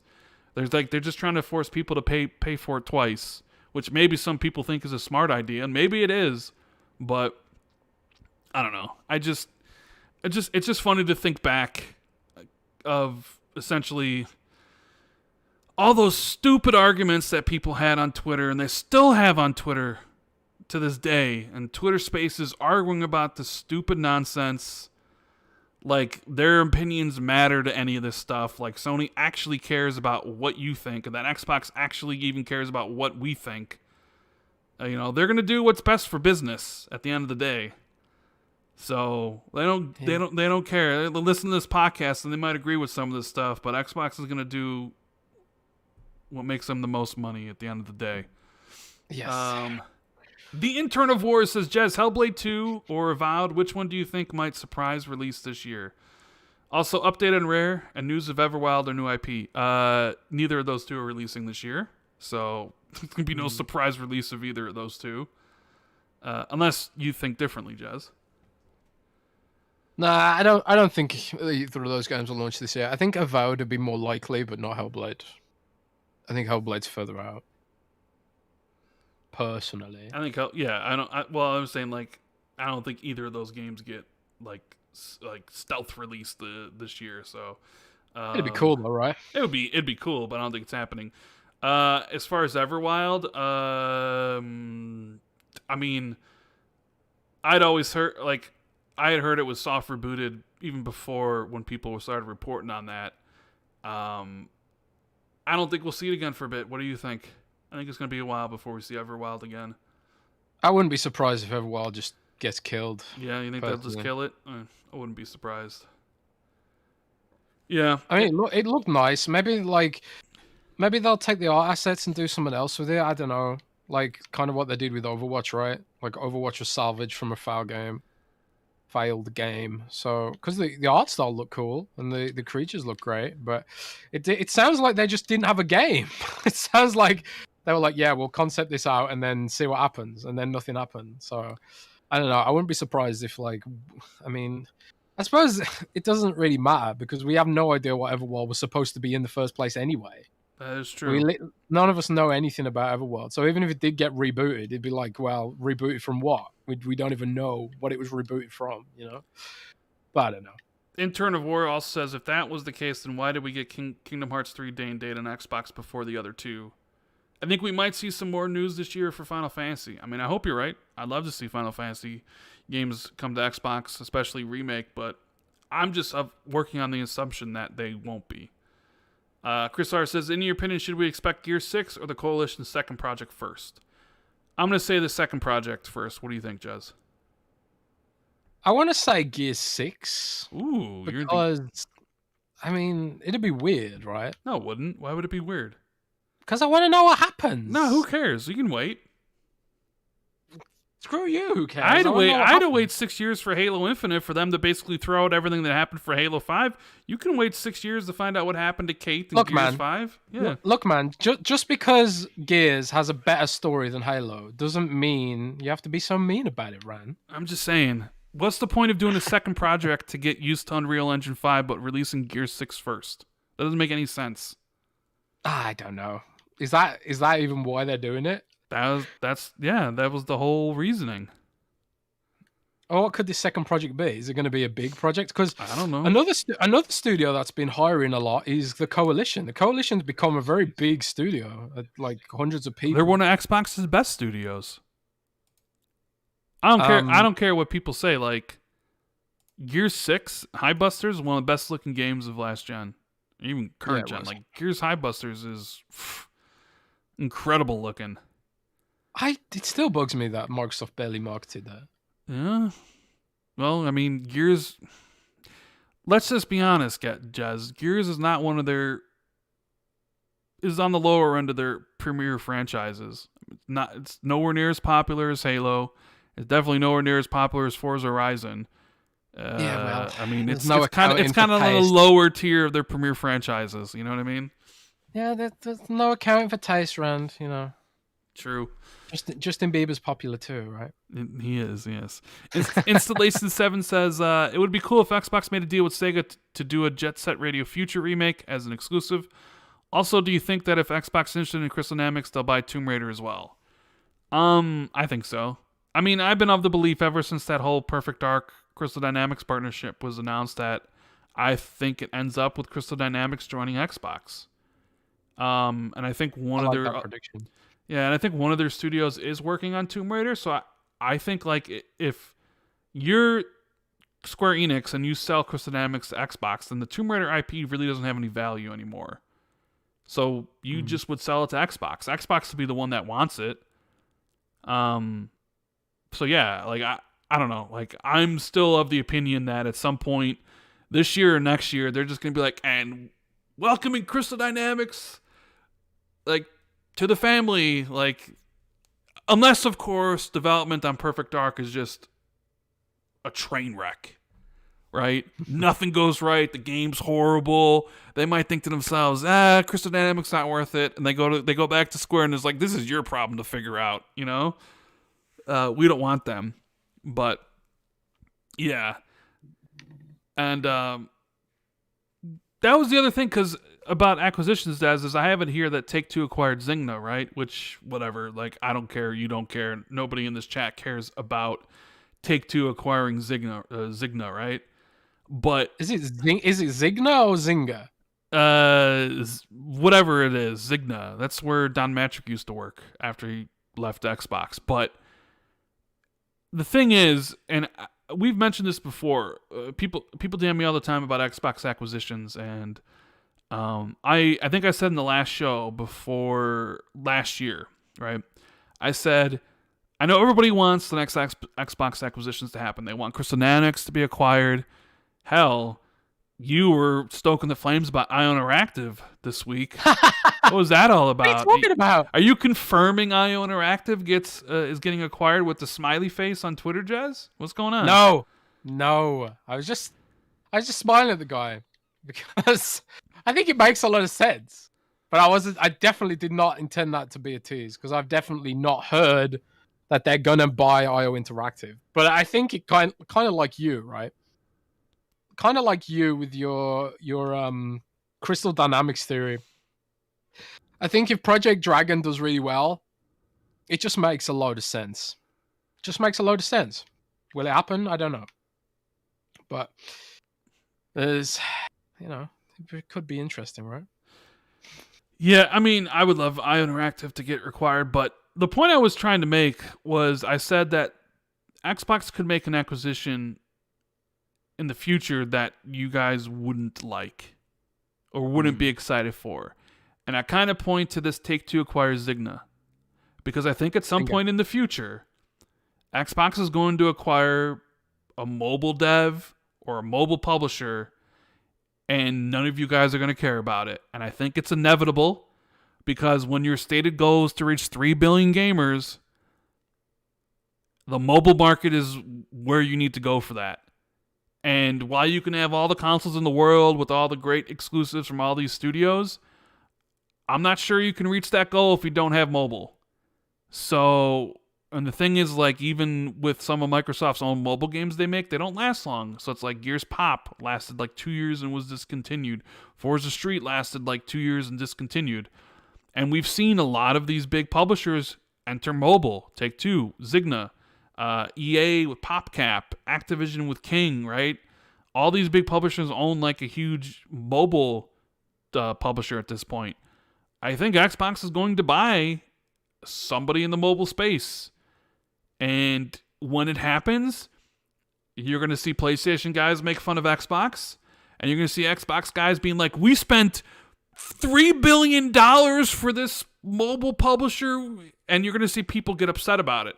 I'm calling it right now. Like, this is something that's going to happen. I'm not saying it's going to happen this year, next year, whatever. But at some point, Microsoft is going to buy somebody in the mobile space. And people are going to be upset because they spent $3 billion, $2 billion, $1 billion on this. And people are going to be like, we should have just bought Warner Brothers. Why didn't you buy Warner Brothers or Take-Two or whatever? I'm telling you. Because you got to think about what Phil and everybody there is thinking about their goals, what Satya wants, and mobile's massive. I mean, do you think I'm on a right path here, or do you think? Nah, I know for a fact Microsoft's looking at mobile publishers and mobile developers to buy. You know, it's a very, very lucrative business, potentially at least. I mean, we've seen Microsoft fail repeatedly at making a mobile game, but they do have some big hits. They got Fallout Shelter, they got Minecraft, which is huge on mobile, and they also have Solitaire, which is actually one of the biggest mobile games in the world, believe it or not. So they do have some games there, but every game they've tried to make since has just sort of failed. And that's because they don't really have the expertise in house. I've spoken to publishers about this, and you know, it seems Microsoft approaches the mobile game industry like they approach the console industry, but it's a very different industry where you have to spend a lot of marketing money to acquire users because there's a huge amount of competition. It's not like console business where you build a good game and then people come. It's not like that. You have to basically pay money to acquire users through Facebook and Google ads and all that kind of stuff. Microsoft just doesn't seem to have the stomach to do that right now. They need a publisher who can actually just be like, yeah, this is how it works, you know. Because right now they don't have a clue, apparently. But yeah, I do think they'll buy a mobile publisher. But it's like Jeff Grubb said, man. They've got almost $200 billion in cash. Microsoft has. Mm-hmm. They've got a lot of cash reserves, and like you say, because of inflation, it's losing money. There's no point leaving billions of dollars in cash sitting there, losing value due to inflation. You want to spend that money, you know. But also, you want to spend it smartly. I would be shocked if Microsoft wasn't involved in the whole Zynga thing.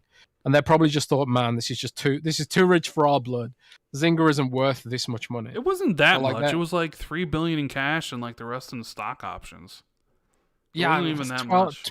12 billion valuation. That's a huge valuation. I mean, it is. But can you imagine if Xbox made that and spent $12 billion on Zynga? People would have been like, you could have bought in this Ubisoft and Warner Brothers for $12 billion or whatever. Right? Yeah, I don't know. I think they should buy a mobile publisher because it's important. It's going to be important for Xbox consoles too, making games that work on console and also work on mobile. Because right now they're not doing a great job of that part of it either. But you know, we'll have to wait and see. I guess. I think they'll just buy both. They're going to buy core studios and they're going to buy mobile publishers too. We just, you know, it's just they need to be the right purchases. They're not going to do an embracer group and just embrace everyone. Yeah. You know? Hargy Channy says, with the Series S, will Xbox sell more than PS5 this gen? Xbox can go aggressive and cut the price to under $200 for the Series S, making it very compelling. What do you think, Jez? With that Series S, you think it has a chance of selling more than the PS5? Man, something that everybody said would have said right? It was impossible. Well, you got to think, like, one of the things that people never talk about is that Microsoft, I mean, the current estimates put Xbox Series consoles at 11 million and PlayStation 5 at 12 million, right? No. That's no. from... No. Are you wrong on No? that? You're spreading misinformation, sir. Isn't that from Z Huge's estimate? No, Z Huge said Xbox was over 12 because Right. Phil said it's their fastest selling Xbox ever, and I think Xbox One sold 12 million in the first year, so that it's over that. I think the 360 sold 10 million. But the last time PlayStation reported their results was back in October, and they were at like 13.5 or something. And that doesn't include November or December. Okay, so the point is they're not too far behind. They're not doubled up like a lot of PlayStation fans were expecting. Like a lot of PlayStation fans were expecting, you know, the PlayStation to be at 20 million and Xbox to be at 10, basically back to that 2 to 1 advantage. And because of how tough the shortages has been for PlayStation, they can only sell so many.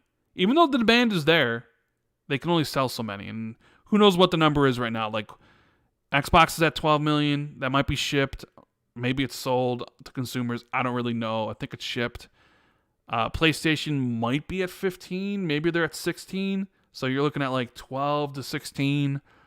That's, I think, pretty good result for Xbox, mainly because of the Series S. Microsoft, I think, wisely shifted production and really focused on the Series S, because you can make 2 Series S consoles for every 1 Series X. And with it being the only console on store shelves, and with Game Pass and Halo Infinite and Forza out, it was like the outside. And the funny thing is, everything pales in comparison to the Nintendo Switch. Nintendo Switch is number 1 everywhere. It's just that people just hyper focus on Xbox and PlayStation, while Nintendo Switch is like, I said that in my video. It's like, Xbox is going to do really well against PlayStation, but it doesn't matter because Switch is going to win everything anyways. And then Switch 2 will probably continue on from there.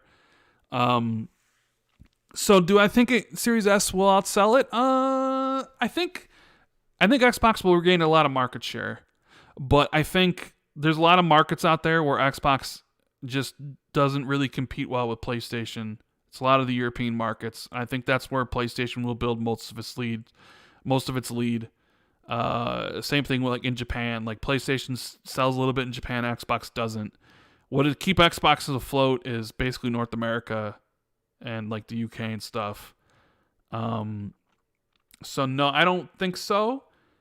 And I don't know how aggressive Xbox is going to be with the Series S. Like, I don't know. I can't like when, because Target says like it'll be $200 for the Series S, but like I don't think we'll see $200 for the Series S for years from now.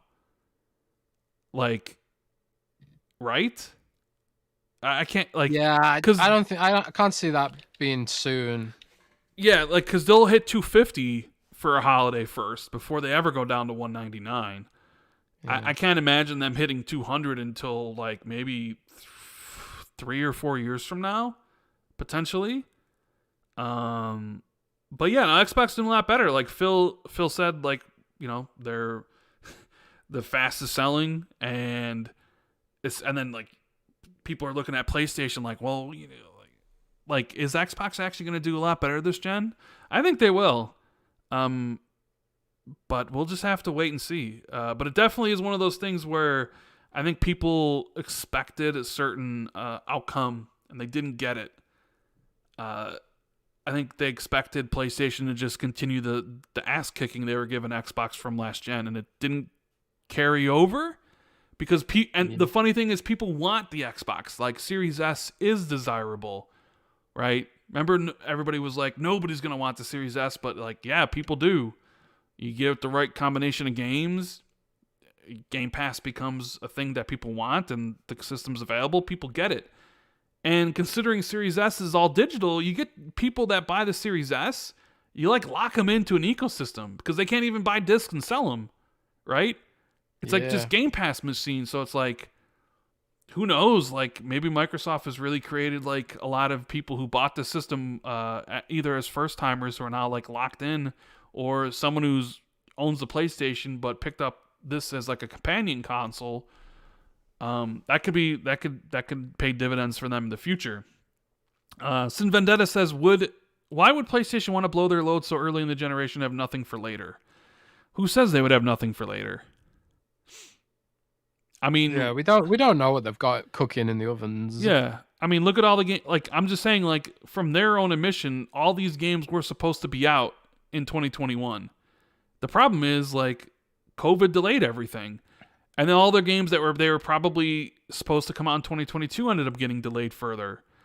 So, like, if COVID doesn't happen, then I'm sure they would have had games for 2022 that are currently probably sitting for 2023. Just because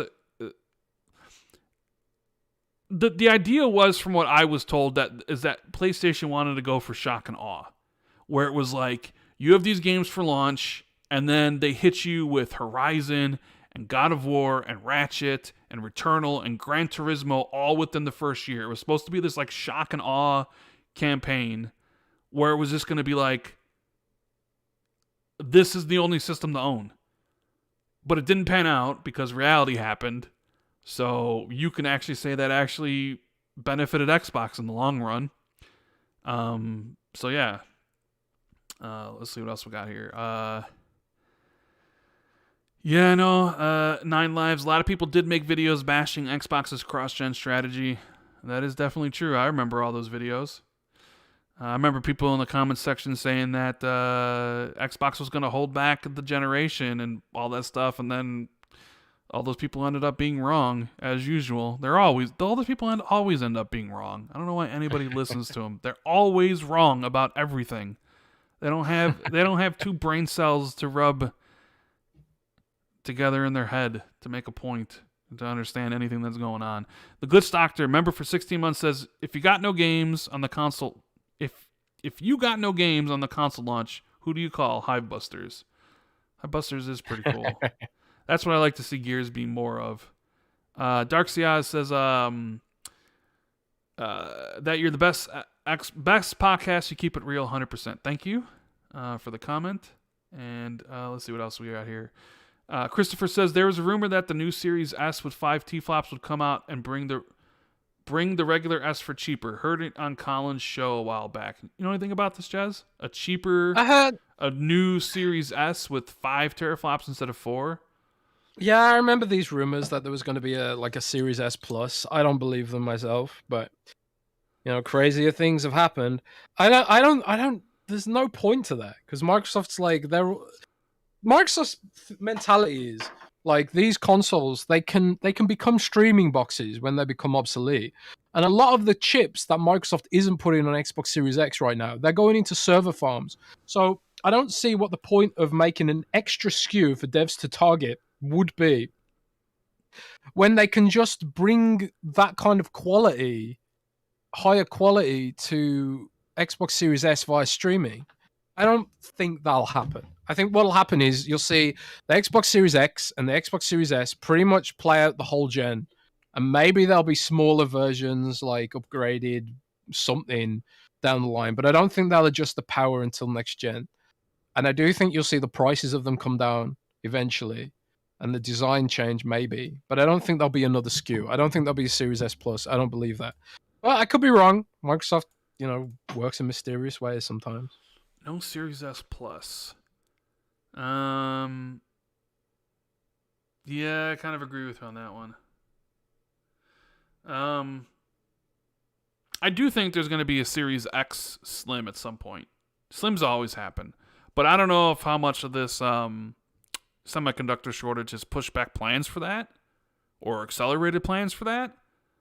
Or like if anybody had plans for mid-gen refresh, is that accelerated or completely gotten rid of those plans? I don't know how any of that stuff is going to shake out.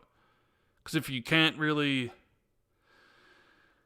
if you can't sell these systems by the time you are able to, normally you would have a slim out, but like, would you be able to even have the parts for those? I don't know. It's crazy stuff that's going on with this. John H says, when is Prey 2 coming out? Just played Prey in the New Game Plus. Amazing game. Yeah, when is Prey 2 coming out? They need to announce that game first, and I hope they do at some point. I would love for Arcane to announce a new Prey game, but maybe it's something they're working on. I don't know. Wasn't there a rumor before the VGAs, Jez, that somebody was like, Prey 2 is going to be announced at the VGAs, and you were so excited? But then it was just like, yeah, it's probably some bullshit rumor, and ended up being a bullshit rumor. Yeah. I haven't heard anything about Prey 2. I want it to be true really badly because I love Prey, but, it's another one of them wait and sees, I think. Yeah. DB Cooper says, one of my favorite podcasts, and I actually made it to live broadcast. So, Jez, you have to give us some juicy info. Love you guys. Yeah, Jez, what about all this juicy info? I know you got juicy info. Tell us some of this stuff. Info about what? I don't know, whatever you got. As long as it's juicy. Juicy info, I ain't got anything. Like, why is Undead Labs building these new studios? Because, like we said earlier, they've got expanded ambitions for State of Decay 3. Oh, okay. And they want to bring more narrative elements to the game. They want the characters of State of Decay to be. They want you to feel more connected to the characters, the NPCs. In State of Decay, you control a whole community of NPCs. You don't really care about them too much. They have backstories, but they don't really matter and that kind of thing. So that's where that's going. But I don't know. We'll have to wait and see. Tim the Sorcerer says, look to buy Playrix. 200 million users every day. Awesome acquisition for Xbox. Never heard of Playrix, but he says they have 200 million users, Jez. A day, I guess. So, our Arigato Sir says, sup guys, what do you think about Samsung using another game streaming service for their TVs? I thought they had an exclusive deal with Xbox. Yeah, I saw your tweet about this, Jez, where they were using it for their TVs, and it was like every streaming service except Game Pass. It was like Stadia, and it was like, you know which one I'm talking about? No.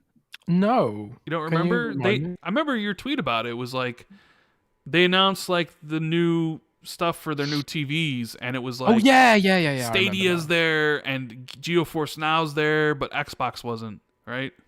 Yeah, that's right. I think I talked a bit about this on Twitter, but basically Samsung is making a new sort of gaming section on their TVs where they catalog some streaming services. GeForce Now and Stadia are going to be there, but there's no Xbox Game Pass, which is weird considering Samsung and Microsoft partner up on a lot of stuff. Like right now, Samsung has the link to Windows APIs baked into the Samsung phone operating system, which is like a deeper partnership than Microsoft has with any of the other mobile operators. So I thought it was kind of weird that it wasn't there, but also I think the reality is, Rand, that Microsoft doesn't have the server capacity.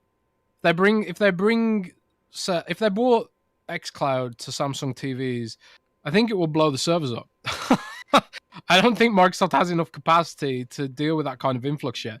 And I think that's why Microsoft isn't really marketing xCloud right now. I think it's at capacity. Like over Christmas, we started to see queues form in for xCloud, which has never been seen before.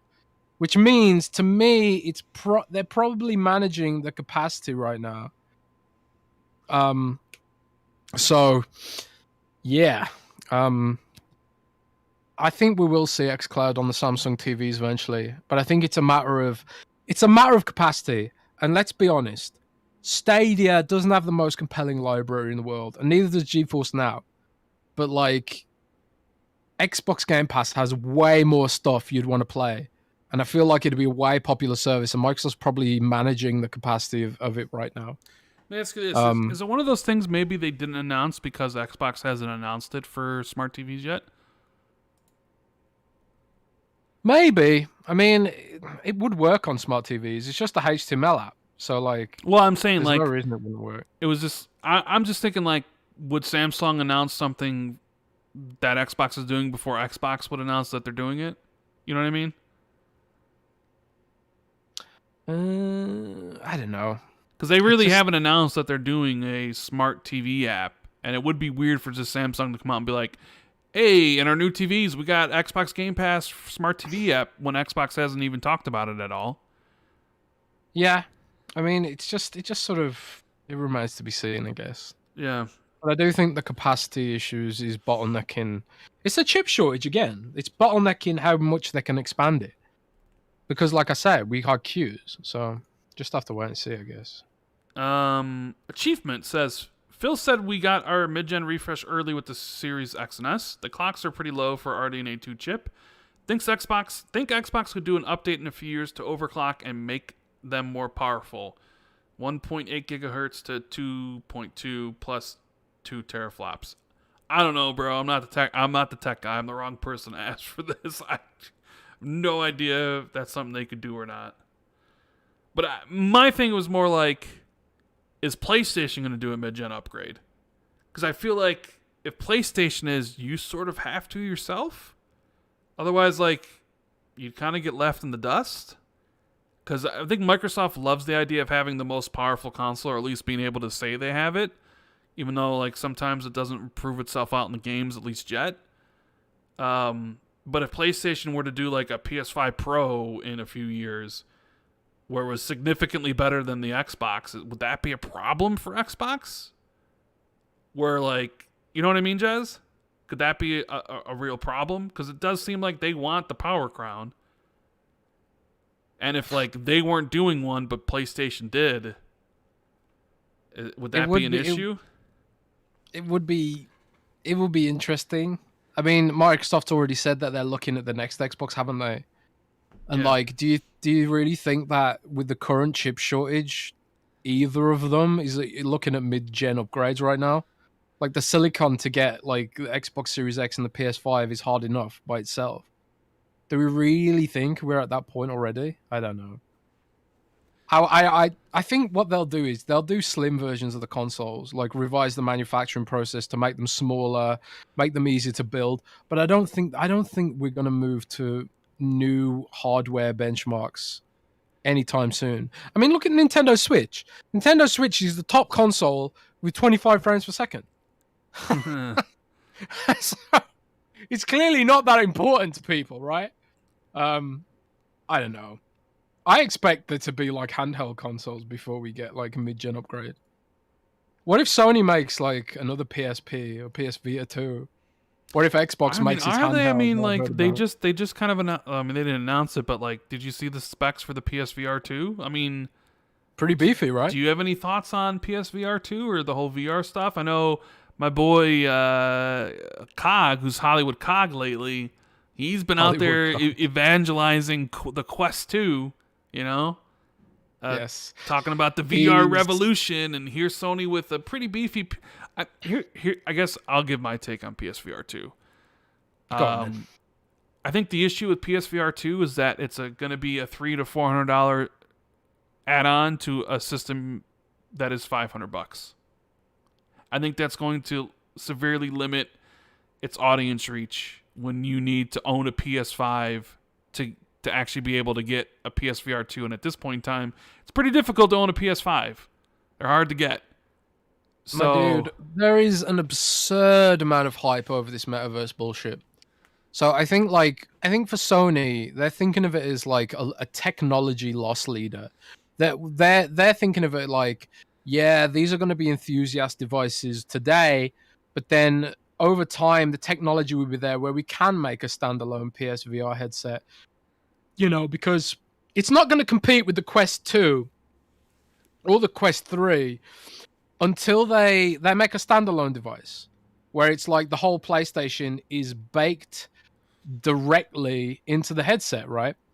Because I think the first thing I saw when I tweeted about this, man, I offended a lot of people, Rand. I tell you. Did you? I offended a lot of people.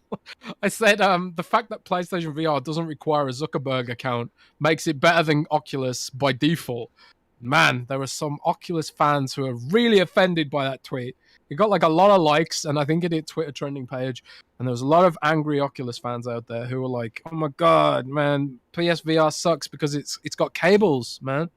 People don't want the cables around," and I get that. Like, the cables suck for VR. Like, if you're in VR and you're tethered to a cable, it kind of defeats the point, right?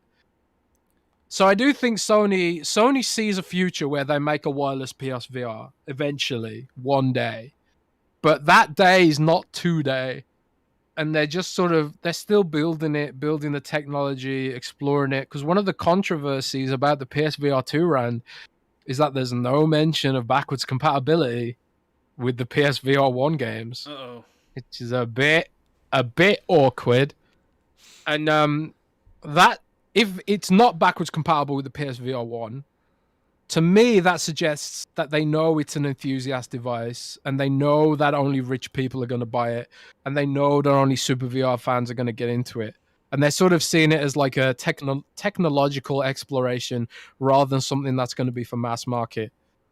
But I don't know, Rand. I can't understand for the life of me why all these companies are looking at VR, which requires you to strap a computer to your head, and they're not looking at the Nintendo Switch, which has sold a bajillion million consoles, despite being underpowered as hell. Despite the first version of it being, shall we say, a bit flimsy in its construction. Why aren't these guys trying to make a handheld? It blows my mind, man. Do they think that Nintendo Switch only sells because it's got Mario on it? It's because people can take it wherever they want to go. It's the versatility of the Switch that makes it sell so well. And to me, it's wild that Sony and Microsoft aren't making a handheld. Well, so we've heard maybe that Microsoft is making a handheld.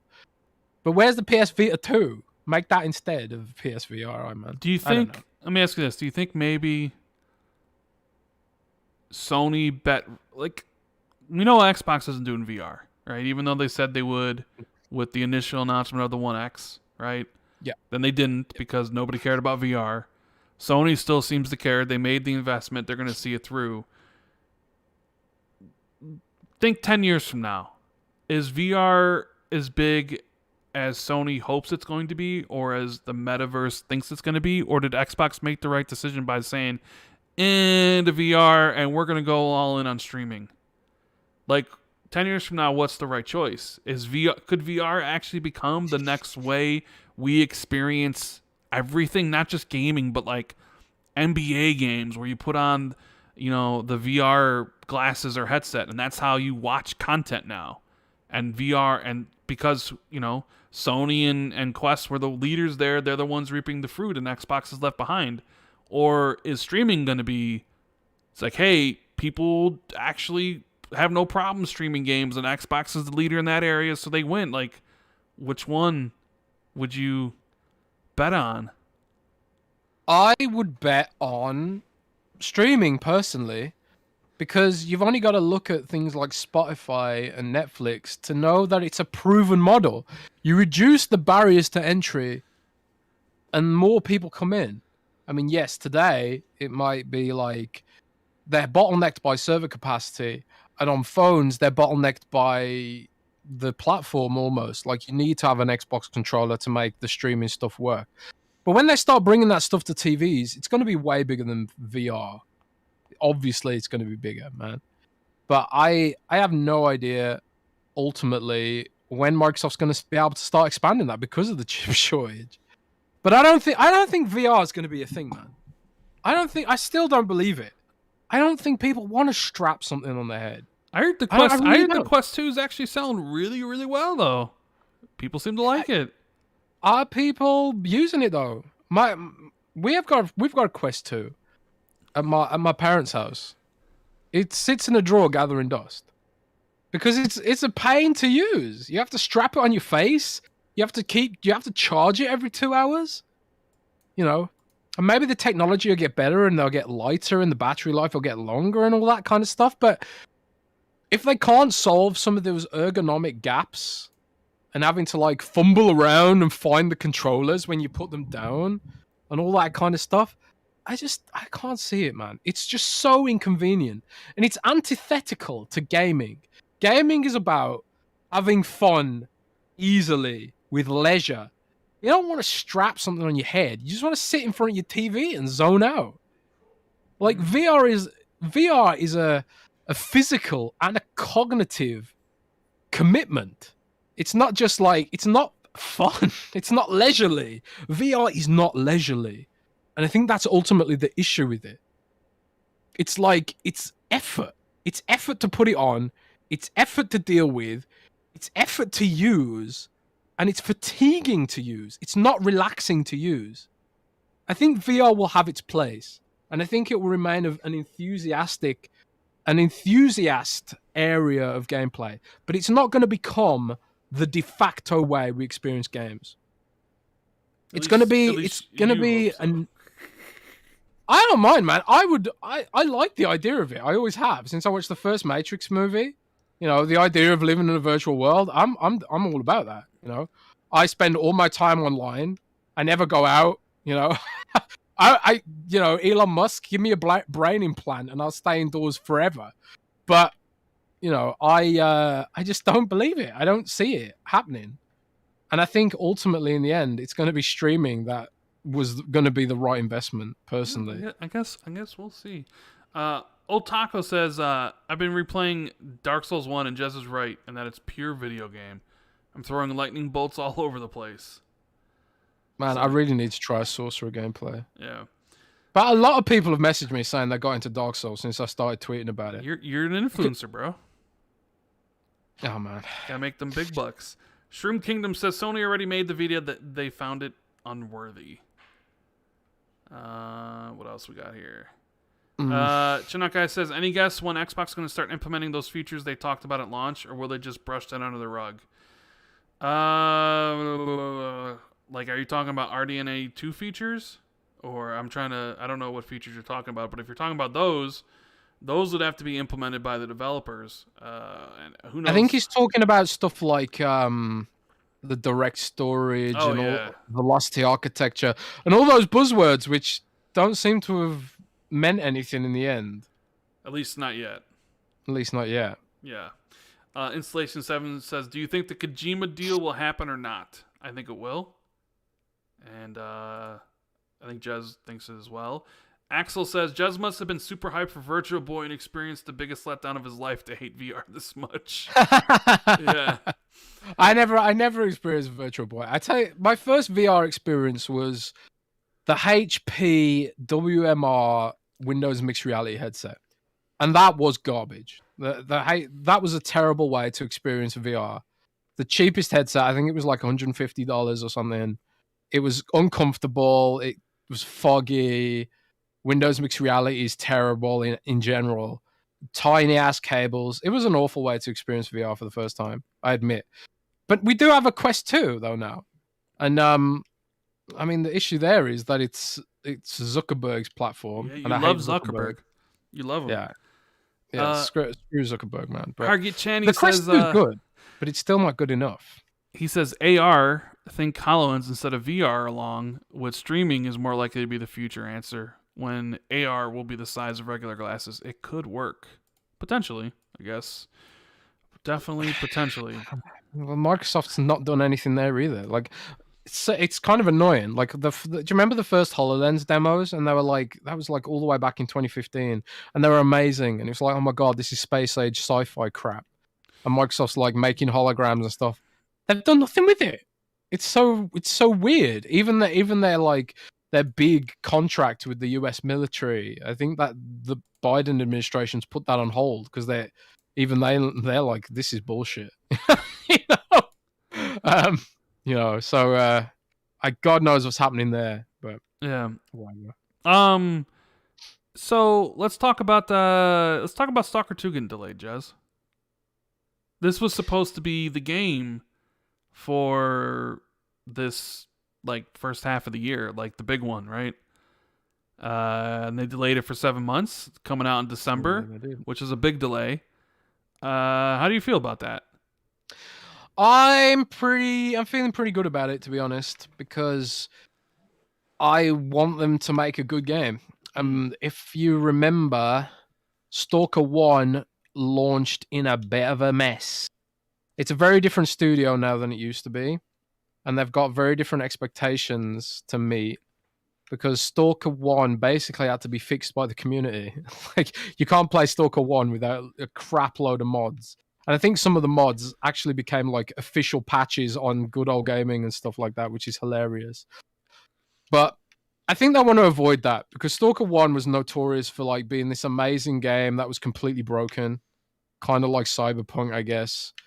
But I think they want to avoid that, and I think fair play to them. You know, if they admit that it needs more time in the oven and stuff like that, and they make it the game like the fans are expecting and the game that it potentially could be, I think ultimately that's a good thing. I never see delays as a bad thing because I've got a massive backlog, Rand. I've got a massive backlog. I've got to get through 2 Dark Souls games. I'm gonna play all the Surge games. I'm gonna play every Souls game on Xbox. I'm gonna play Salt and Sanctuary. I'm gonna play Blasphemous. I'm gonna play Mortal Shell. I might even play those weird Lords of the Fallen games. I'm gonna play all of them, man. So that's my backlog. So delay all the games for all I care, because my backlog's big and beefy.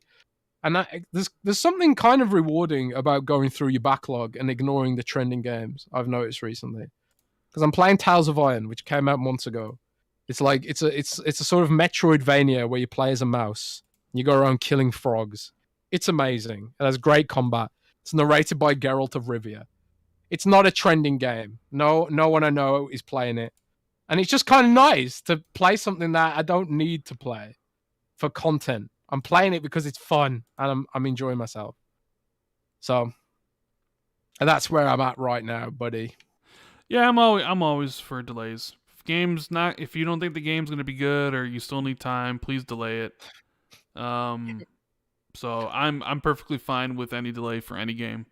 I mean, yeah, like sometimes it sucks when you're just like, oh, I really was looking forward to it, but like, I think delayed games end up being better games. So I know, like, the problem is, I think for a lot of Xbox fans is like, this was the big game for the first half of the year, and it was like, it moved. So now a lot of people look at it, and a lot of PlayStation fans are basically making fun of Xbox fans, just like Xbox fans made fun of PlayStation fans because this past holiday, because PlayStation didn't have anything for holiday. So Xbox fans made fun of them, and now Xbox fans don't really have anything for the first half of the year, and now PlayStation fans are returning the attack. So it just goes back and forth.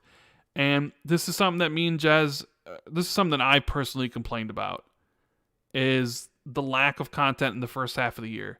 It's always been a problem with Xbox that they essentially ignore the first 9 months of the year, and they only release stuff in the holidays. And it was something that I thought would get better with all the new studios they have, and with Game Pass being something that they needed to sustain subscribers and actually drive growth throughout the year. It's just taken a lot. It's taken a year longer than I thought for Microsoft to actually implement the big game a quarter. I thought that was going to happen in 2022. COVID happened, pushed it back a year essentially. But I'm sorry, like, for Xbox, like, I understand, like, Stalker's not really their game, and Tunic's not really their game, and Crossfire X really isn't their game, and stuff like that. But if we go into 2023 and 2024 and all the games are still holiday and nothing for the first 9 months, like, I am gonna rag on Xbox for that, because I have been complaining. I have been complaining about that since 2014. I've complained about that directly to Phil, I don't know how many times, and hopefully it's rectified, because doesn't that just sort of what we were talking about at the start of the podcast? Doesn't that sort of elevate the idea that they should explore Dying Light and Elden Ring? Yeah, of course they should. They 100% should. Like, and maybe it will happen, but like I don't know how you can't expect people to be subscribed to a service and not give them like new stuff to play. And I'm of the opinion that indie games really don't do that. Like, Tunic could be a really cool game, but I don't think people are going to stay subscribed for that or subscribe for it. It's the big games that matter. It's the Dying Lights, it's the Elden Rings, it's the Batmans, it's the Suicide Squads, it's the Starfields, right? It's the Forzas. It's those games that matter. And yeah, it's just like, it sucks what that about Pokemon? No, Pokemon doesn't matter at all, ever. Wow. So That's mean. in my perfect world, like, 2023 starts off with like Hellblade in February, and then like you get like Avowed in May or something. Then you get like whatever else. I can't even think at this time like what else is even coming out. So yeah, it sucks, because like you look at it and it's just like, oh, and I know there's games to play, because there's always going to be a bunch of third-party games to play, but like we saw, as I mentioned before, with how Game Pass sort of stagnated from last year, like, you need those huge games to launch. So but I mean, I think we'll get a better Stalker out of it. So what else we got here? Ubisoft Plus was also announced. This is something from a couple weeks ago. We didn't do the show that week, so I figured we need to talk about it now, because it's interesting. Because me and you had heard for a while that there was discussions that Ubisoft was in discussions with Xbox about potentially bringing Ubisoft Plus to Game Pass. Remember, Jez? Yes. We weren't sure if it was going to be. We weren't sure if it was going to be a subsection of Ubisoft games or the full-blown, everything. But there clearly there's been talks, right? Clearly. And so we know Ubisoft Plus is coming to console later this year. It's only on PC right now, and I think it's like, and maybe chat can correct me, I want to say it's like $18 a month on Stadia. Because I think, does Stadia have this? I want to say they do. Am I wrong, Jez? Is Ubisoft Plus Isn't on it Stadia? Luna? Or is it Luna that has it? Maybe I think it's Luna. They have their Ubisoft Plus channel on Luna, which is Amazon's US only streaming service right now. And they also have it on PC, right? Yeah. What are the prices for it? I have no idea off the top of my head. I can't even see the website because it's geo-blocked. Okay, yeah. I think it's like $15 on PC, maybe. Please enter my age to continue. I'm okay. Enter my age, maybe. Ubisoft Plus, $14.99 a month. They have multiple plans here. So, for PC access, it's $15 a month. New releases available at launch. Premium editions with DLC, season passes, 100 plus games. And access included PC, right? But then you get multi-access for $18 a month. New releases available at launch. Premium editions, DLCs. Access included PC and cloud gaming on Luna and Stadia. So it is available on Luna and Stadia, Jez. Although I think it looks like Google Stadia and Luna have different number of games. Yeah, I think Luna has more games than Google. Anyways, so yeah, Luna's based on Windows, but Stadia is based on Linux, and we all know Linux has no games. Right. So a lot of people, I just made loads of Linux fans mad. So a lot of people jumped the gun when they saw this announcement. They thought it meant Ubisoft Plus was coming to Game Pass, but all they really said was that it was coming to Xbox further down in the future, and that, in the meantime, enjoy Rainbow Six Siege Extraction on Game Pass on day one. Which, I don't know about you, but they're having a pretty good January. They get the only game launching, Rainbow Six Siege Extraction, which who knows how good that game is going to be. But it definitely fits the Game Pass mold, a 3-player co-op game, right? But they also added Mass Effect Legendary Edition because it hit EA Play, and that trilogy is one of the best in gaming, period. And they're also adding the Hitman trilogy, Hitman 1, Hitman 2, and Hitman 3 on the 20th. And you guys know how I feel about Hitman. I feel like Hitman 3 was robbed. It should have been nominated for Game of the Year. The fact that the entire trilogy is added makes that a must-play. If you have not played the Hitman games, you need to play it. So I think just January has been a pretty good month for Game Pass. And they need to keep that moving. Next month, we need to be here's Dying Light 2 and some other stuff. And that's where your whole IO Interactive tweet stemmed from was the Hitman trilogy coming to Game Pass. Confirmed. Yep. By Jez Corden. On Windows Central. He's confirming the acquisition. Oh, great. So, do you think that this is all just a precursor to eventually Ubisoft Plus being added to Game Pass Ultimate?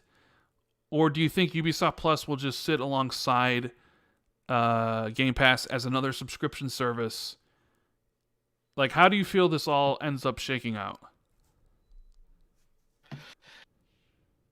It's hard to say. I'm kind of the opinion that they're sort of testing the waters and seeing what happens, and both Microsoft and Ubisoft maybe they're kind of let's see how this does, and let's see how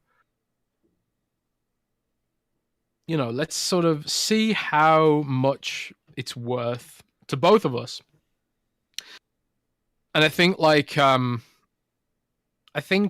ultimately it depends how well it's kind of lame, because it depends how well Rainbow Six Extraction does.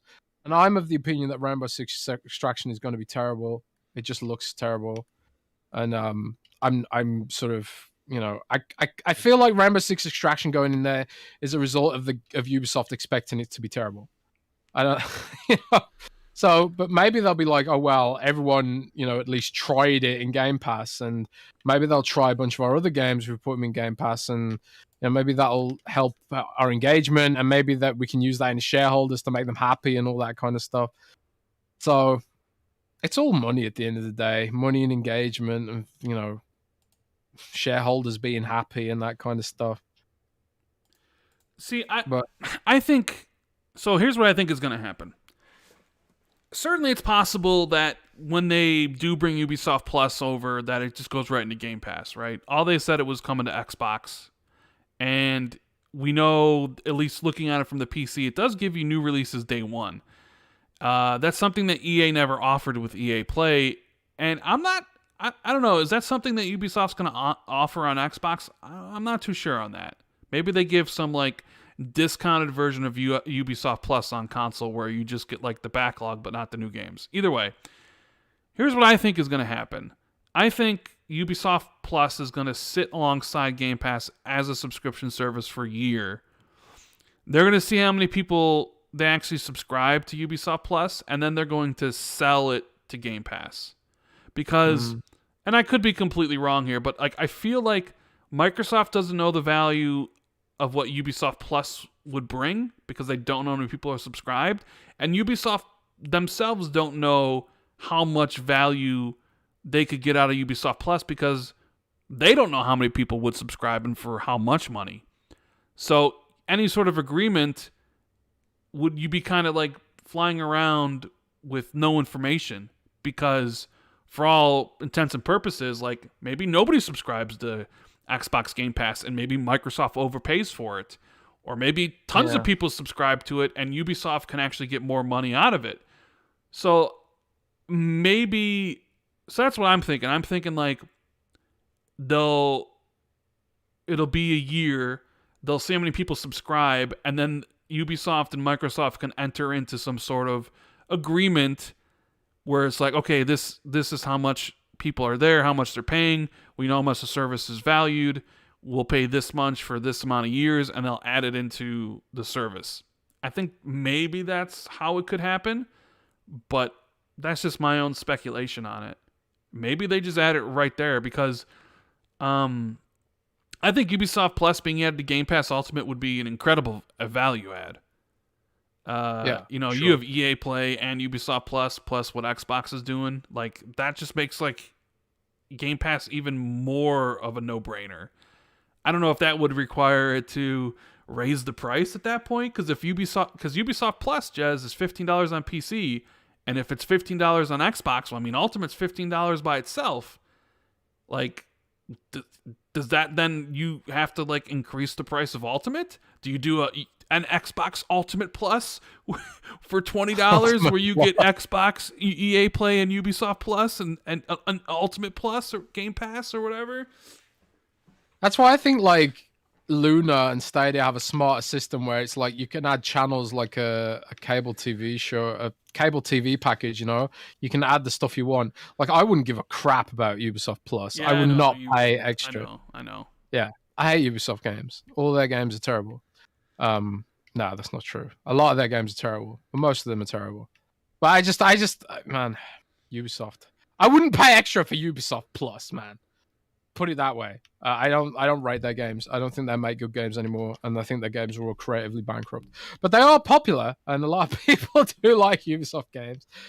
They just announced a Settlers reboot out of the blue the other day. I don't know if you saw this, Rand. I did. Yeah. A lot of people are not happy about that. Oh, they're not happy about it? No, imagine that. No, because they're like, it looks cartoony and stuff like that.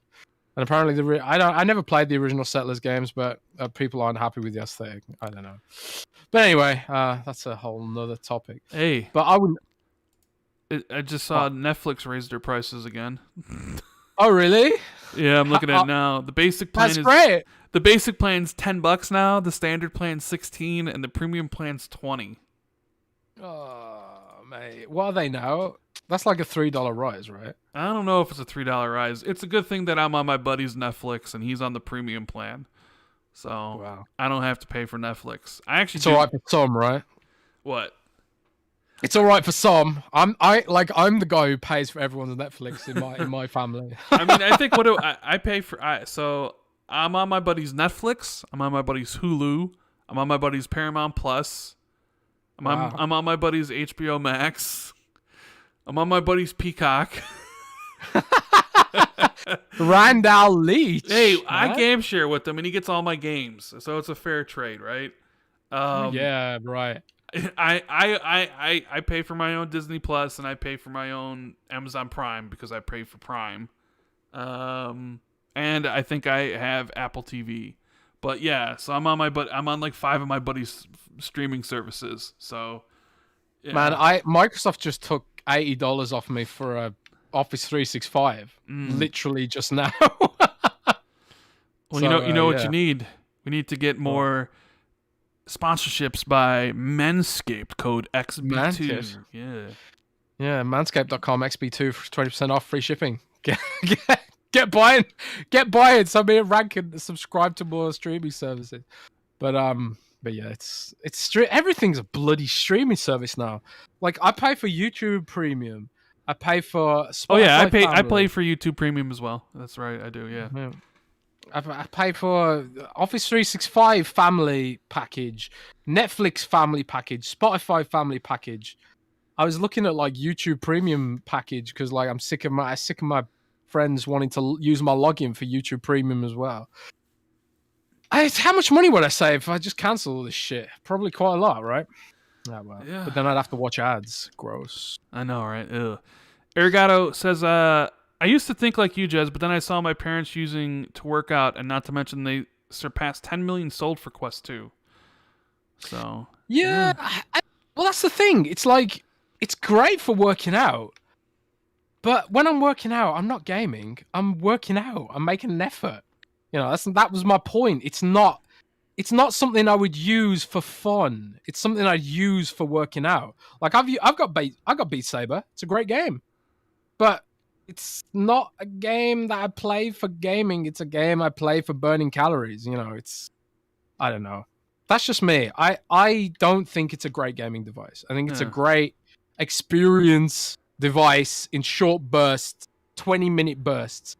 But Zuckerberg is betting on the idea that you want to spend all of your gaming time and leisure time with a thing strapped on your face. And I don't think that's going to be a thing. I think it's going to be a complementary experience, not the default experience. But I could be wrong. Could be very wrong.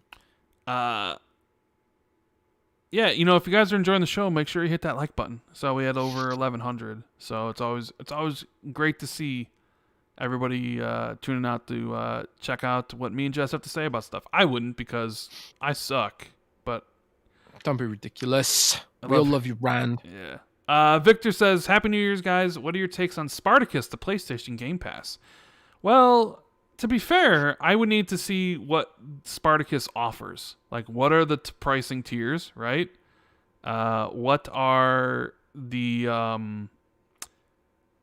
what's the backwards compatibility stuff? Like, I need to see what Spartacus is all about before I give my opinion on it, honestly. So, I'm sure you kind of feel the same. There was that story that their PlayStation basically pulled PlayStation Now cards in the UK and the US.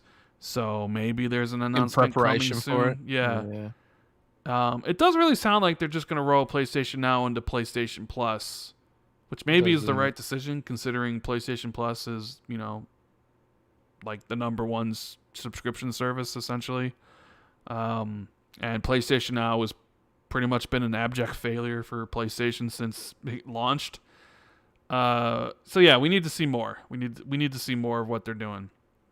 Relis says Xbox could literally bring the Kinect back with some glasses, and that could be their VR Lite and no controllers. That's what HoloLens is. HoloLens is Kinect on your face, basically.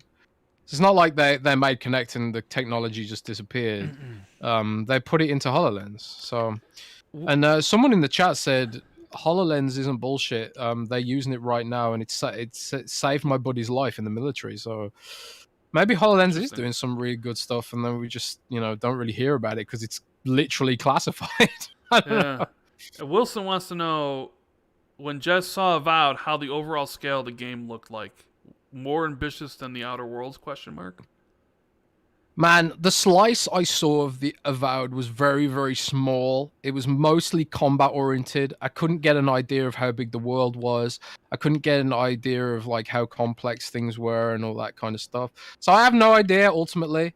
I'm personally expecting it to be similar in scope to the Outer Worlds purely because of the size of the team, which is sort of around the 120 mark if I remember correctly. and that's just off the top of my head. It's not a huge AAA team working on Avowed. It's like a smaller sort of team. So I'm expecting a similar scope to the Outer Worlds, personally. But maybe it takes things to the next level a bit, stuff like that. We'll just have to wait and see. Yeah, and Infurious One says, "Hey Jez, serious question. Do you think it would have been smarter for Sony to stop the production of the PS4 and instead sell the PS4 Pro as a competition for the Xbox Series S?" It's hard to say because there's probably some logistical reasons why they chose the PS4 base edition.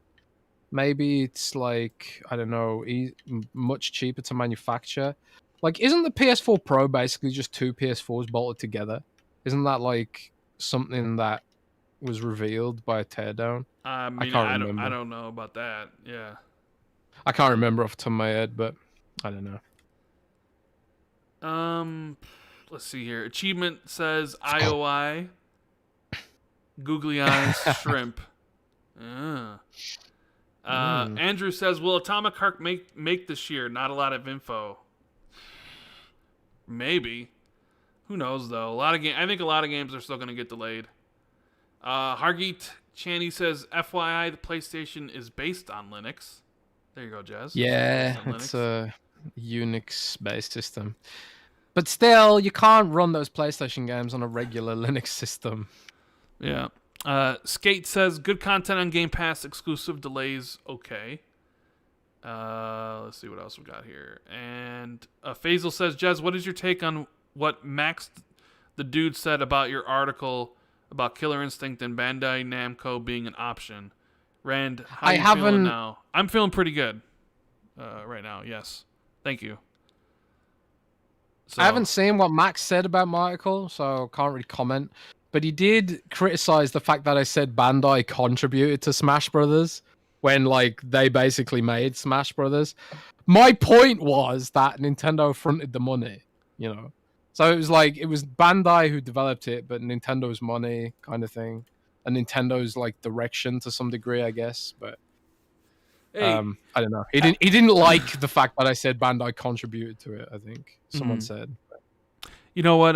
People are calling me Randall Mooch because I'm on my buddy's all of his subscription services. Randall Mooch. Yeah, or either call me Randall Mooch. Like what? Like he's my game share partner. He gets like all my games. How's that not a fair trade off? And it's not like whatever helps you sleep at night, man. Hey, you know what? He's subscribed. All it is like, hey, do you have Paramount Plus? And he's like, yeah, I got Paramount Plus. I'm like, hey, can I use it? He's like, of course you can use it. So in that voice. I mean, yeah, essentially in that voice. I've been using his Netflix for years. We're bros. We're game share partners. What's his is mine, and what's mine is his. What? Spoken like a true moocher. I'm just saying. I mean, I'm being truthful. Like, yeah, like, I could have my own Netflix, but my buddy has it, so I'll use his, and he can use all my games.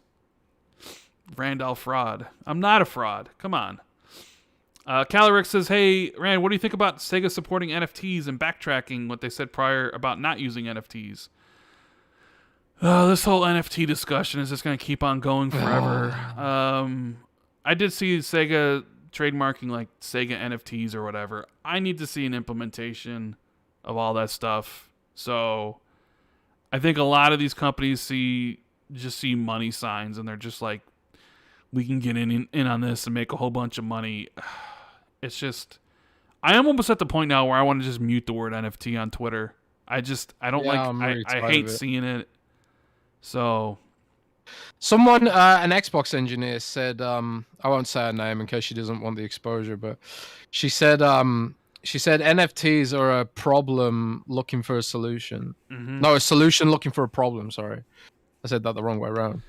So basically, NFTs are like, it's really funny because every now and then someone jumps into my mentions and they say things like, "Oh my god, blockchain could solve this," and I'm just like, why use blockchain? You could just use MySQL. You could literally just use SQL Server to do everything the blockchain does at half the cost without destroying the environment. Like, there's literally no reason to use blockchain unless you want to tie it to a crypto because you want to make a load of money from crypto bros. That's literally the only reason is money laundering. Blockchain solves nothing. It solves no problems at all. So, I'm sick of hearing about it. I'm sick of it, right? Yes, I know. I know. I think everybody's sick of it, right? What else we got here? So, the death of Xbox One, Jez. Microsoft came out and told Tom Warren that Xbox One S has been discontinued since the end of 2020, and the One X was discontinued even before that. I thought that was known. Did you think that was known? I mean, I thought it was known. I mean, I knew they were going to discontinue the One X before it all came out. I remember people being like, how will grandmas know what system to buy? Series S, Series X, One X, One S? They're going to be so confused. You remember that whole argument that people were having? Okay. Like, granted, the names are dumb. Like, Microsoft screwed up the naming convention, but there are legit people being like, your dad's not going to know what to get little Jimmy for. He's going to be so confused, and be like, nobody's going to be confused, because there's just some people are just like, consumers are just sheep and idiots, and they're just completely dumb and all this stuff, right? But it was just like, no, the One X will be discontinued before all that happened, and it was, and then this One S, it's like, yeah, it discontinued as well. So now that Xbox One is dead, how do you feel looking back on the Xbox One generation now that it's all said and done? No more being made. We're moving on to next gen. This year, Redfall, potentially Forza Motorsport, Starfield, next gen only. How do you feel looking back on the Xbox One generation? I've had some of my favorite gaming experiences of all time on the Xbox One. Like, I spent hundreds and hundreds of hours playing with my friends in Monster Hunter World, and I hadn't really had that kind of multiplayer fun with the game since the height of World of Warcraft. So, for that reason alone, I'm like really thankful to the Xbox One. Yeah, it was a bit of a messy gen, and but I think we wouldn't have all this good stuff coming if Microsoft hadn't fucked things up so badly that they needed to rethink everything. They'd still be sort of complacent. We probably wouldn't have Bethesda. And I think this would be the gen that they'd be super complacent with if they hadn't been complacent last gen. But I don't know. Hindsight's always 2020, isn't it? You just don't know how things would have played out. But I had a load of fun with the Xbox One gen, and I could look past the problems and like had plenty of fun with it. But how do you feel, Rand? Because I know you played like 50,000 hours in PUBG. Yeah, I mean, I played it was my most played game from the Xbox One gen, and it was definitely. That is a feeling I wish I could reclaim. That feeling of getting on every night with your bros and just playing PUBG from like 9 a.m. to 3 a.m. every night and just having an absolute blast is something that I experienced it with Halo 2 in 2004, and I thought I would never ever get that feeling again, and then I was able to recapture it for PUBG. Maybe have a little bit of it when I was playing Warzone, but I sit here and I sometimes look back on it and I think to myself, I'm never going to have that again.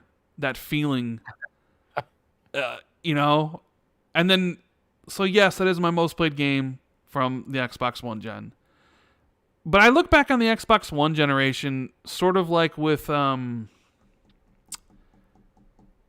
do I say this? I feel like I feel like Xbox One generation was the generation where Microsoft died and then rose from the ashes like a phoenix.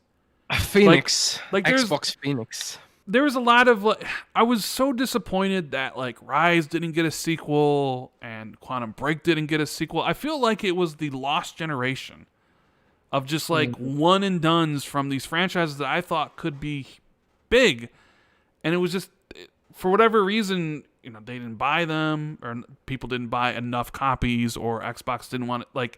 It just felt like Xbox was just in this bad place, and they were spinning their tires, and they didn't know what they wanted to do because of the low sales and all that stuff. And it was just it seemed for a while that Xbox was just slowly dying. And then they did die. But out of that death came the new Xbox with a renewed sense of purpose, with a renewed sense of commitment, and with a renewed sense of focus on what they needed to do. And that basically resolved into, it's not going to be about everything except gaming. It's going to be strictly about gaming. And to do this, we need to invest like never before. And we need to have things that nobody thought, you could have before, like subscription services. So, yeah, even though the Xbox One gen, I think, was the worst gen, it ended up maybe being the most beneficial, because now you end up with an Xbox that is better positioned than ever before. And I think it's only like this because of the hardships that they went through. And sometimes it's not. Sometimes in life it's not about winning. It's about getting. It's about like losing, and then how you bounce back from that loss. Right? Do you wallow in self-despair?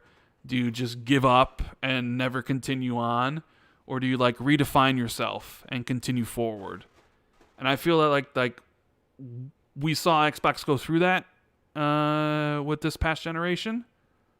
So it's almost like I look at it like I'm glad they struggled, and I'm glad they had their problems to end up into the point where we're at and we're about to get. At least that's what I kind of feel. They died, and like a phoenix that rose from the ashes into something better. I am inspired, Rand. No, you're not. You're just saying that. Stop it. Man, I that was beautiful. That was like one of those Hollywood sort of pep talks kind of speeches, like Braveheart, some shit. No? Yes? Yeah. No? Maybe. No. But yeah, I mean, how does everybody in chat feel about Xbox? I mean, I'm gonna have a poll here. Let's see. I'm gonna make a poll. I'm gonna ask people what their favorite Xbox gen is. What do you think, Jez? Favorite Xbox generation. We'll have OG Xbox on here, right? Gotta have the OG. What do you think is gonna win? If you had to guess, the Xbox 360 360 is the Xbox generally One expected one. And then the Xbox Series XS gen. I can put this poll on Spotify too, because we can do polls on Spotify now. Yeah. My favorite gen is the 360 gen. By a lot. I love the 360 gen. But yeah, another Xbox generation done and dusted. No more Xbox Ones being made. So, yeah. What else came out? Oh, GoldenEye. That kind of turned out to be big news. Apparently the achievements leaked, untrue achievements, and people are like, oh my god, GoldenEye. And you know what? I have a hot take on this. You know what? Oh. Who gives a flying I don't want to say. Who gives a oh no shit about GoldenEye in 2022? Like, what? Like, that is the ultimate nostalgia game. You guys are going to play that game. You're going to buy it. You're going to play it for 10 minutes, and you're going to turn it off because you're going to realize that you don't want your memories of that game tainted. I'm telling you, I don't understand. Like, yes, GoldenEye was cool when I played it on the Nintendo 64 for the first time when I was still in freaking grammar school. But, like, I have grammar schools in America? Well, I want to say what that came out in 1995. Yeah, I was in 8th grade in 1995. Or maybe I was in first year in high school or a freshman. Like, I'm sorry. Like, I see like all these people making videos and tweets, and I'm like, who cares about GoldenEye in 2022? Wow. Like, yeah, it was cool back then, but like, it ain't gonna be cool now. I don't know, like, because I saw a special Nick was like, this is the most game I'm most excited for, and I just started laughing. I'm like, you're joking, right? Like, this is a joke, right? I don't know. Randall Hater. No. Am I like alone in this? Or, like, damn. Is this? First of all, I need to ask. America has grammar schools? Yeah. I thought that was a British thing. No, grammar school, kindergarten through 8th grade. Is that what does that mean in American? What do you mean? What is a grammar school? What's the difference? It's a school where you go from kindergarten to 1st grade through 8th grade. I thought you called that middle school. No, I don't know. I think there are some. Look, okay, so I went to a private grammar school. I went to a Catholic grammar school, okay? And I went to that grammar school from kindergarten to 8th grade. And then I went to a high school, a private Catholic high school for my freshman, sophomore, junior, and senior year. And then I went away to college, and I only went to college for a year, and I failed out because I'm a lazy person and I wasn't self-motivated to do it, right? So yes, I call it a grammar school. There may be other people here that maybe went to public school. Maybe public school does a little bit different, and they have middle school. I don't know. Elementary school. Some people call it elementary school. I call it grammar school. In the UK, a grammar school is like you have to take an aptitude test to get in. Okay. So it's a bit different. Oh well. DB Cooper. I thought that was interesting. DB Cooper says, "Rand, write my eulogy, please." That's good. Chinook Guy says, "How willing do you think Xbox is to work with Crytek on the Rise IP?" I mean, I know. I think I had heard Xbox wanted to do a Rise 2, but they just couldn't come to terms on it. But there was a leak, and I remember Nick saying that he had heard like there was a Crytek 2 in the works, but it might be multi-platform. So if that's the case, then I guess not very, right? Yep. Sean says, added info. My USB-C cords all work on Elite 2. Okay. I don't know what that means. Let's see here. Everybody's talking about, yeah. Ray says, 6th to 8th grade is middle school. Okay. Yeah, that might be right. That might be 100% right. Middle Lemon says, bro, it's elementary, then middle, then high school. I don't know. I mean, considering like the school I went to had kindergarten through 8th grade in the same building, I just always refer to it as the same thing. But that is a super British thing. Yeah, that well, Blue Moon says British. Grammar school is for intelligent kids in the UK. So, yeah. I almost went to grammar school, but none of my friends got in. So, Jez, what's up with this? Well, Airfet says, hey, Jez, Rand, congrats on your 200th episode. Did COVID stop Microsoft to spread the globalization GPU like in Bangladesh or third world countries? Well, didn't Phil said in a recent interview that he sees them buying a studio in South Africa or India or something in the in the near future, and I think that's basically them saying they do see these emerging markets as having a huge potential for them, but the chip shortage is probably affecting that because it means they can't get servers there, they can't expand Azure, which they need to have Azure if they're gonna do that, and I think like some of these countries have infrastructure problems with regards to broadband, basic broadband and connectivity, and even things like power access and that kind of stuff. But Microsoft is looking at it, and they do want to expand and they do want to be global, but they're just generally not that great at it. And I think the chip shortage probably is making that worse right now. But I have to wait and see what happens there. Let's see what else I'm looking at here. Space Dovican says Hogwarts is a grammar school. Jez ? Hogwarts.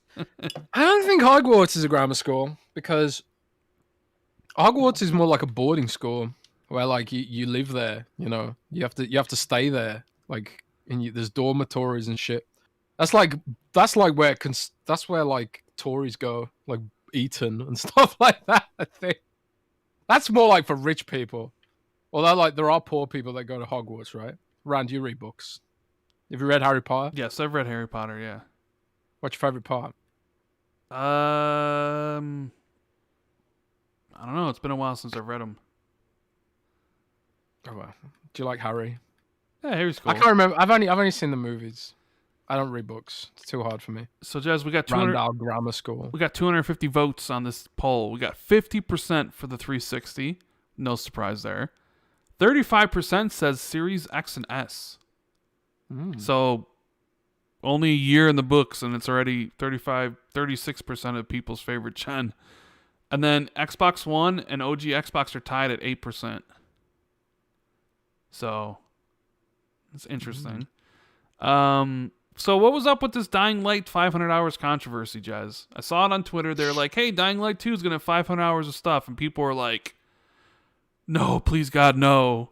That's no. And then they had to come back and they're like, actually, like, you can beat the game in 20 hours. And like, what happened? When did be like what? This was the strangest controversy because I remember like years past, a company saying 500 hours, that would be like celebratory. You know, they'd be like, oh my God, it's as big as Skyrim, or oh my God, it's as big as this game, or GTA or something. But now people see 500 hours and think, oh no, it's like Assassin's Creed, or it's like Far Cry, or one of these other boring as hell open world games that have completely destroyed the genre. And honestly, I wrote an article about it, Rand. And I literally wrote in the article, I blame Ubisoft for this, because Ubisoft has taken the open world formula, which was popularized by Skyrim, basically, and ruined it. They completely ruined it. They overdid it.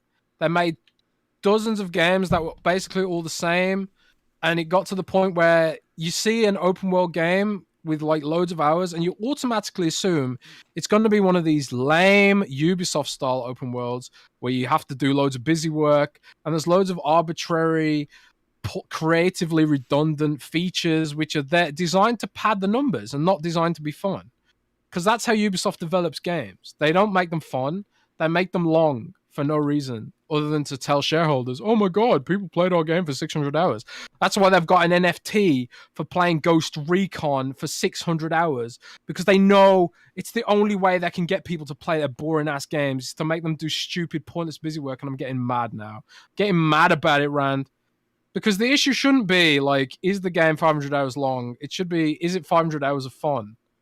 Because I think people will play a game if it's 500 hours of raw fun. But from Ubisoft's way Ubisoft develops games, you just assume that that's not going to be the case anymore. Because open world games have become stupid, boring, and lame because of Ubisoft. So personally, I want to believe that Dying Light 2 is going to be 500 hours of fun. I mean, they came back and said the story is 20 hours long or whatever, and that it's 500 hours as a completionist playtime.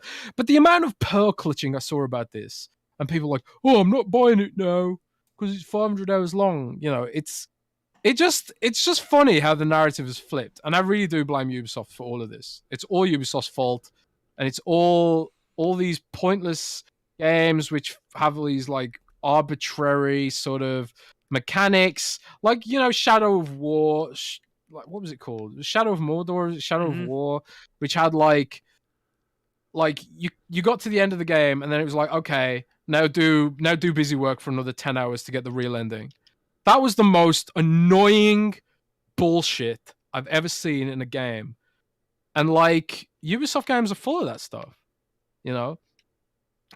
And they literally have microtransactions to speed up the game because they know how boring it is. It's like they're like, yeah, okay, we'll purposely make the game boring and we'll sell you the ability to skip all the boring stuff.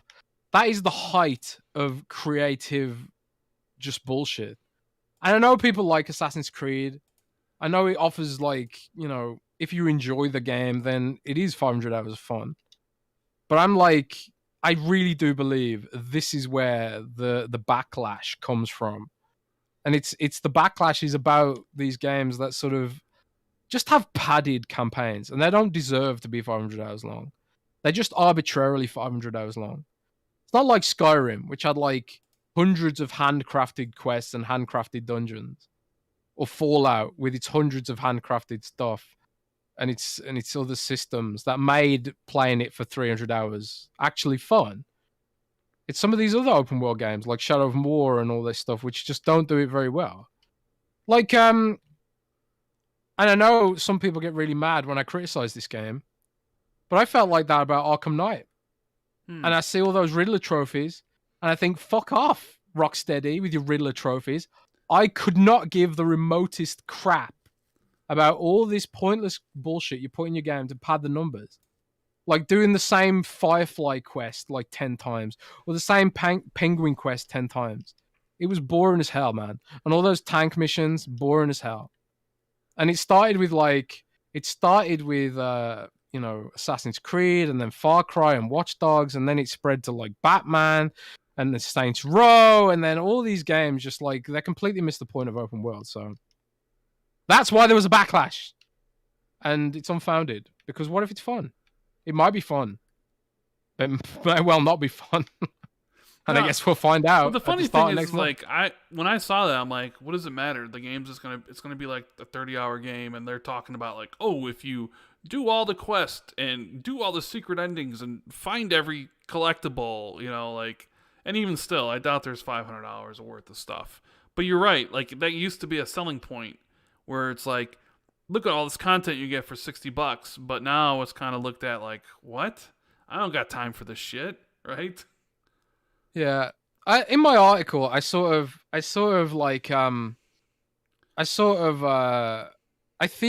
that another reason these games have gotten older, like in the last 10 years, the demographics for gamers, like most gamers are now like in their late 30s, which is like, it's a change from 10 years ago. It's a big difference. But most gamers were in their late 20s like 10 years ago, and it's changed now. Most gamers are in their late 30s. Or at least people who consider themselves to be gamers. A lot of mobile gamers don't even consider themselves to be gamers. So it's a bit weird when it comes to who refers to themselves as a gamer, but that's a completely separate discussion. But a lot of people just think like, man, I don't have time for this. I want to move to another experience after so many hours. And I think that's fair. And the problem is with that is that it sort of works against what game devs and publishers want. Game devs and publishers, they want you to be in their games as long as possible. So like they're sort of in this position where they have to sort of create artificial value by padding it out with bullshit fetch quests and all this other crap that nobody wants or nobody asks for. And sort of reconcile that with like the shareholder goals, which is like so much engagement per month. Like we see like Activision, when they report to shareholders, they always talk about engagement. They never talk about sales. They talk about engagement, talk about hours spent in their game worlds. So like there's almost like an incentive to make games just time gated. And we've seen this in World of Warcraft in recent years, a game which I have intimate knowledge of. World of Warcraft has become the ultimate time gated game where you can't just play it. You have to wait until the next week to continue playing it. It's like mobile games do this too. They have like this time gating mechanics where it's like you can pay a microtransaction to unlock the next bit of gameplay and stuff like that. And I don't know. Yeah, a lot of people are mad about me saying Ubisoft games suck, but I'm sorry, they do. They suck. All of them. Far Cry, Watch Dogs, Assassin's Creed, they all suck. I love when you go on the rants about Ubisoft. I just hate them. They're creatively bankrupt as a company. NFTs, like their games have like nothing creative in them anymore. They've given up. They're a company that has given up. They're a factory who make processed meat. Their games have no creativity and they're terrible. I hate them. I hate them. I love it. Hates it. We hates it. Supernova says, do you think Forza Motorsport will take the base players from Starfield if it released this year? Is Avowed's budget much higher than Outer Worlds? I mean, I don't know about the budget of Avowed. I don't really think Forza Motorsport's going to steal any players from Starfield. Personally. Sean says, you missed my first chat. I'm sorry. It's not showing up, so just put in the chat and at me, and I'll read it and answer it. E3's canceled, Jez. And it's like, I think I said when they canceled the first time, E3's never coming back. And the sad part about it is, I don't think we'll ever see another live Xbox press conference for E3. I think going forward, all the E3 conferences or whatever you want to call it in that time frame in the summer, they'll all be digital. And the only time potentially we might get a live Xbox press conference with fans is for the XOs at the end of the year. But I think like I think that coffin is like nailed shut. I think E3 is completely done with.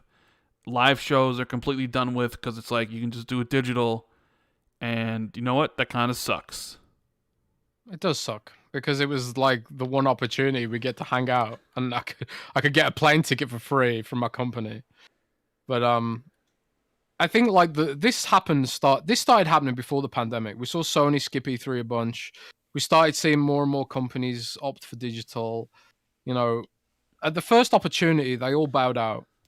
Like like even Minecraft as well. Minecraft Earth used to be this like live convention similar to BlizzCon, and even before the pandemic, they were like, "Nah, we're not gonna do this anymore. We're gonna do Minecraft Earth digitally, whatever."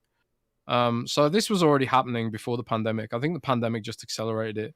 I don't think we'll see a lot of these shows come back. It's really funny, actually. I got an email for EGX in Birmingham for the spring. EGX is like a UK convention. I think Eurogamer has something to do with it.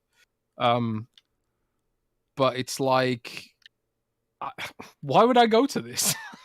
Why the hell would I go to a live event like that now in 2022? I just wouldn't do it. So that is true. I don't know. And you know what? Let's see that we're at the 3-hour mark, and we'll end it here. But we'll definitely take some questions. If anybody has anything they want to ask, make sure you put it in the chat. Thank you guys. As always, you've been amazing. We had well over 1,100 people here, which is incredible. All the support you show us is honestly humbling. And I know a lot of people dip out. They don't want to hear for questions, which is great. But if you would hit the like button if you enjoyed the show, please subscribe if you're new. And if you guys are making a purchase at manscaped.com in the near future, don't forget, you can use the code XB2 in the checkout to get 20% off and free shipping anywhere in the world, I believe, right? Yeah, worldwide free shipping, XB2, men's grooming products, razors, ball shavers, boxers, cologne. They do all kinds of stuff, you know. If you don't shave your balls, there's other things too. So go and check out Manscaped. And thanks to them again for supporting us. But let's take some questions, Rand. Yeah. So we got Calorix. Nice.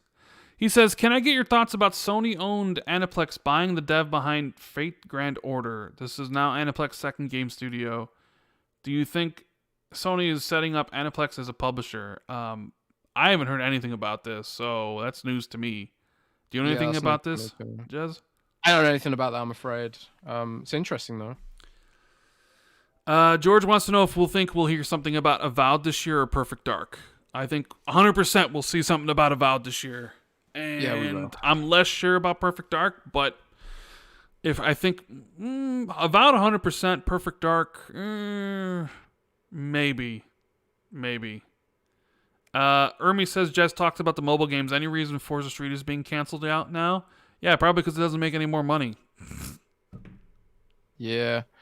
I think the problem with Forza is always the licensing on that stuff. Yeah, and because that too, yeah, that probably eats into the profitability of the game, and also the fact that it's really boring. Like Forza Street is an aggressively boring game. Like, who wants to play a racing game where you just tap things? It's a nice little experiment, I guess, but it's not surprising it's shutting down. It was a horribly boring game, even like by mobile game standards. But it's a problem, though. It really is a problem, because I think Microsoft needs to have a mobile presence. They do. And they keep sort of putting out these games that just sort of do nothing. It's really strange. But I don't know. Let's see. What else we got? Anthony says, don't leave. I still have 2 hours of work. Man, if only we could podcast for another 2 hours. Middle Lemon says, tell us about the State of Decay 3 leak. I don't know really. That'd be up to Jez, but I don't even know if it's a leak. I just wasn't sure. What did he say? He says, "Tell us about the State of Decay 3 leak." Don't really know. I haven't heard anything about a leak State of Decay. Unless there's something that's happened during the show, I don't know. Well, remember when I was like, "Why don't you tell him what the other studio's making?" And you were just like, "I don't." I said there's something that I wasn't sure if you could mention on the show on air. You had told me about it before. I don't know. We'll talk about it. We'll talk about it week. off air when Jez tells me all the secrets about Xbox. Yeah, and then maybe we'll talk about it next week. But I can't remember off the top of my head what you're talking about. I couldn't find it in DM. So Ulfric says we'll play it safe on that one. Ulfric says, "Do you expect to see more from Bethesda this year other than Starfield, Redfall, and the Xbox version of Deathloop?" That's pretty much it. I mean, Ghostwire Tokyo on PlayStations this year, but I can't imagine anything else from Bethesda dropping unless it's like super small, kind of like how Quake dropped just out of nowhere. But yeah, so that's it from. I mean, there'll be unannounced games that they'll announce at E3 for next year, presumably. But for games releasing this year, I think that's pretty much it. I think we'll get a Wolfenstein announcement this year. I don't know. With them working on Indiana Jones, I don't know. They got 2 studios though, right? I don't know if they do. I don't know if Machine Games is 2 studios. I think they're just 1. Oh, okay. Craig Jackson says, "Why is PlayStation still selling Horizon Forbidden West for $69.99 on PS5 when Jim Ryan said in September that PS4 owners of the game would get a free PS5 upgrade?" Well, because if you just buy the PS5 version, it's $70, but if you buy the PS4 version, it's $59.99. So it's like, why would you buy the PS5 version when the PS4 version gets you both?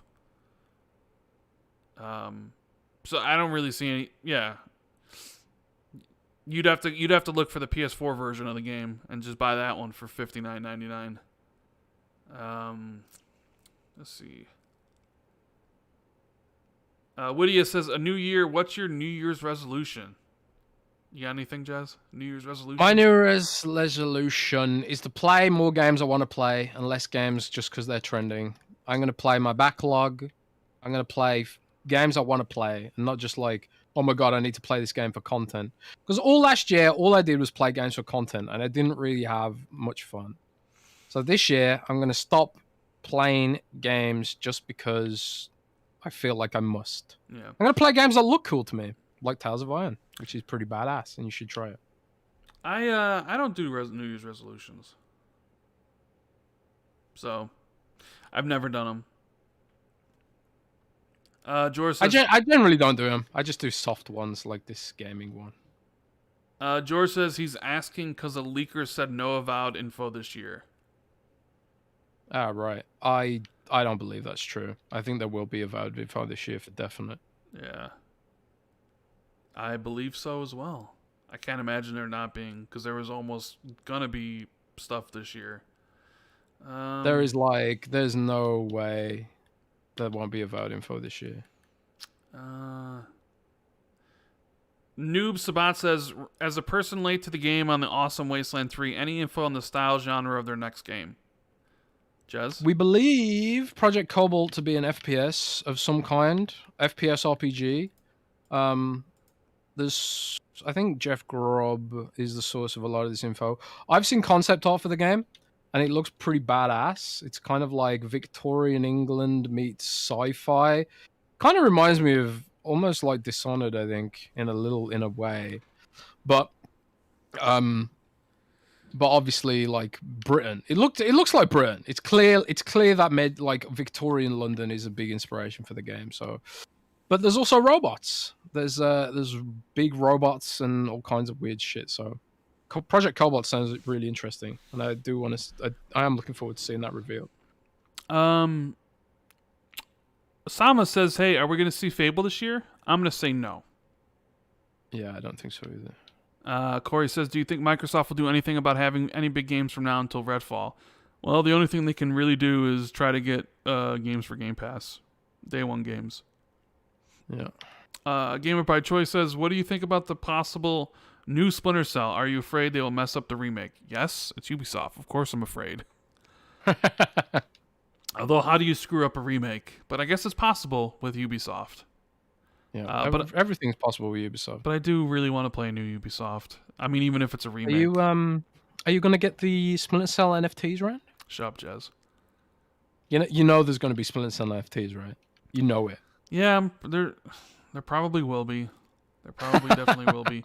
Risk It for the Biscuit says, "Good to see you feeling better, Rand. Xbox needs you." Thank you. It is nice to feel better about myself. That is for sure. George wants to know, you leaked the leaked Compulsion's concept art. Why didn't you leak the Colbart concept art?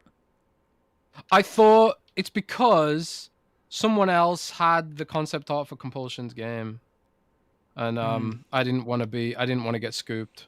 So, but I don't think anyone has the concept art for Cobalt. So, I don't like leaking stuff. I only do it when it becomes competition, and I don't think anyone has Cobalt. So,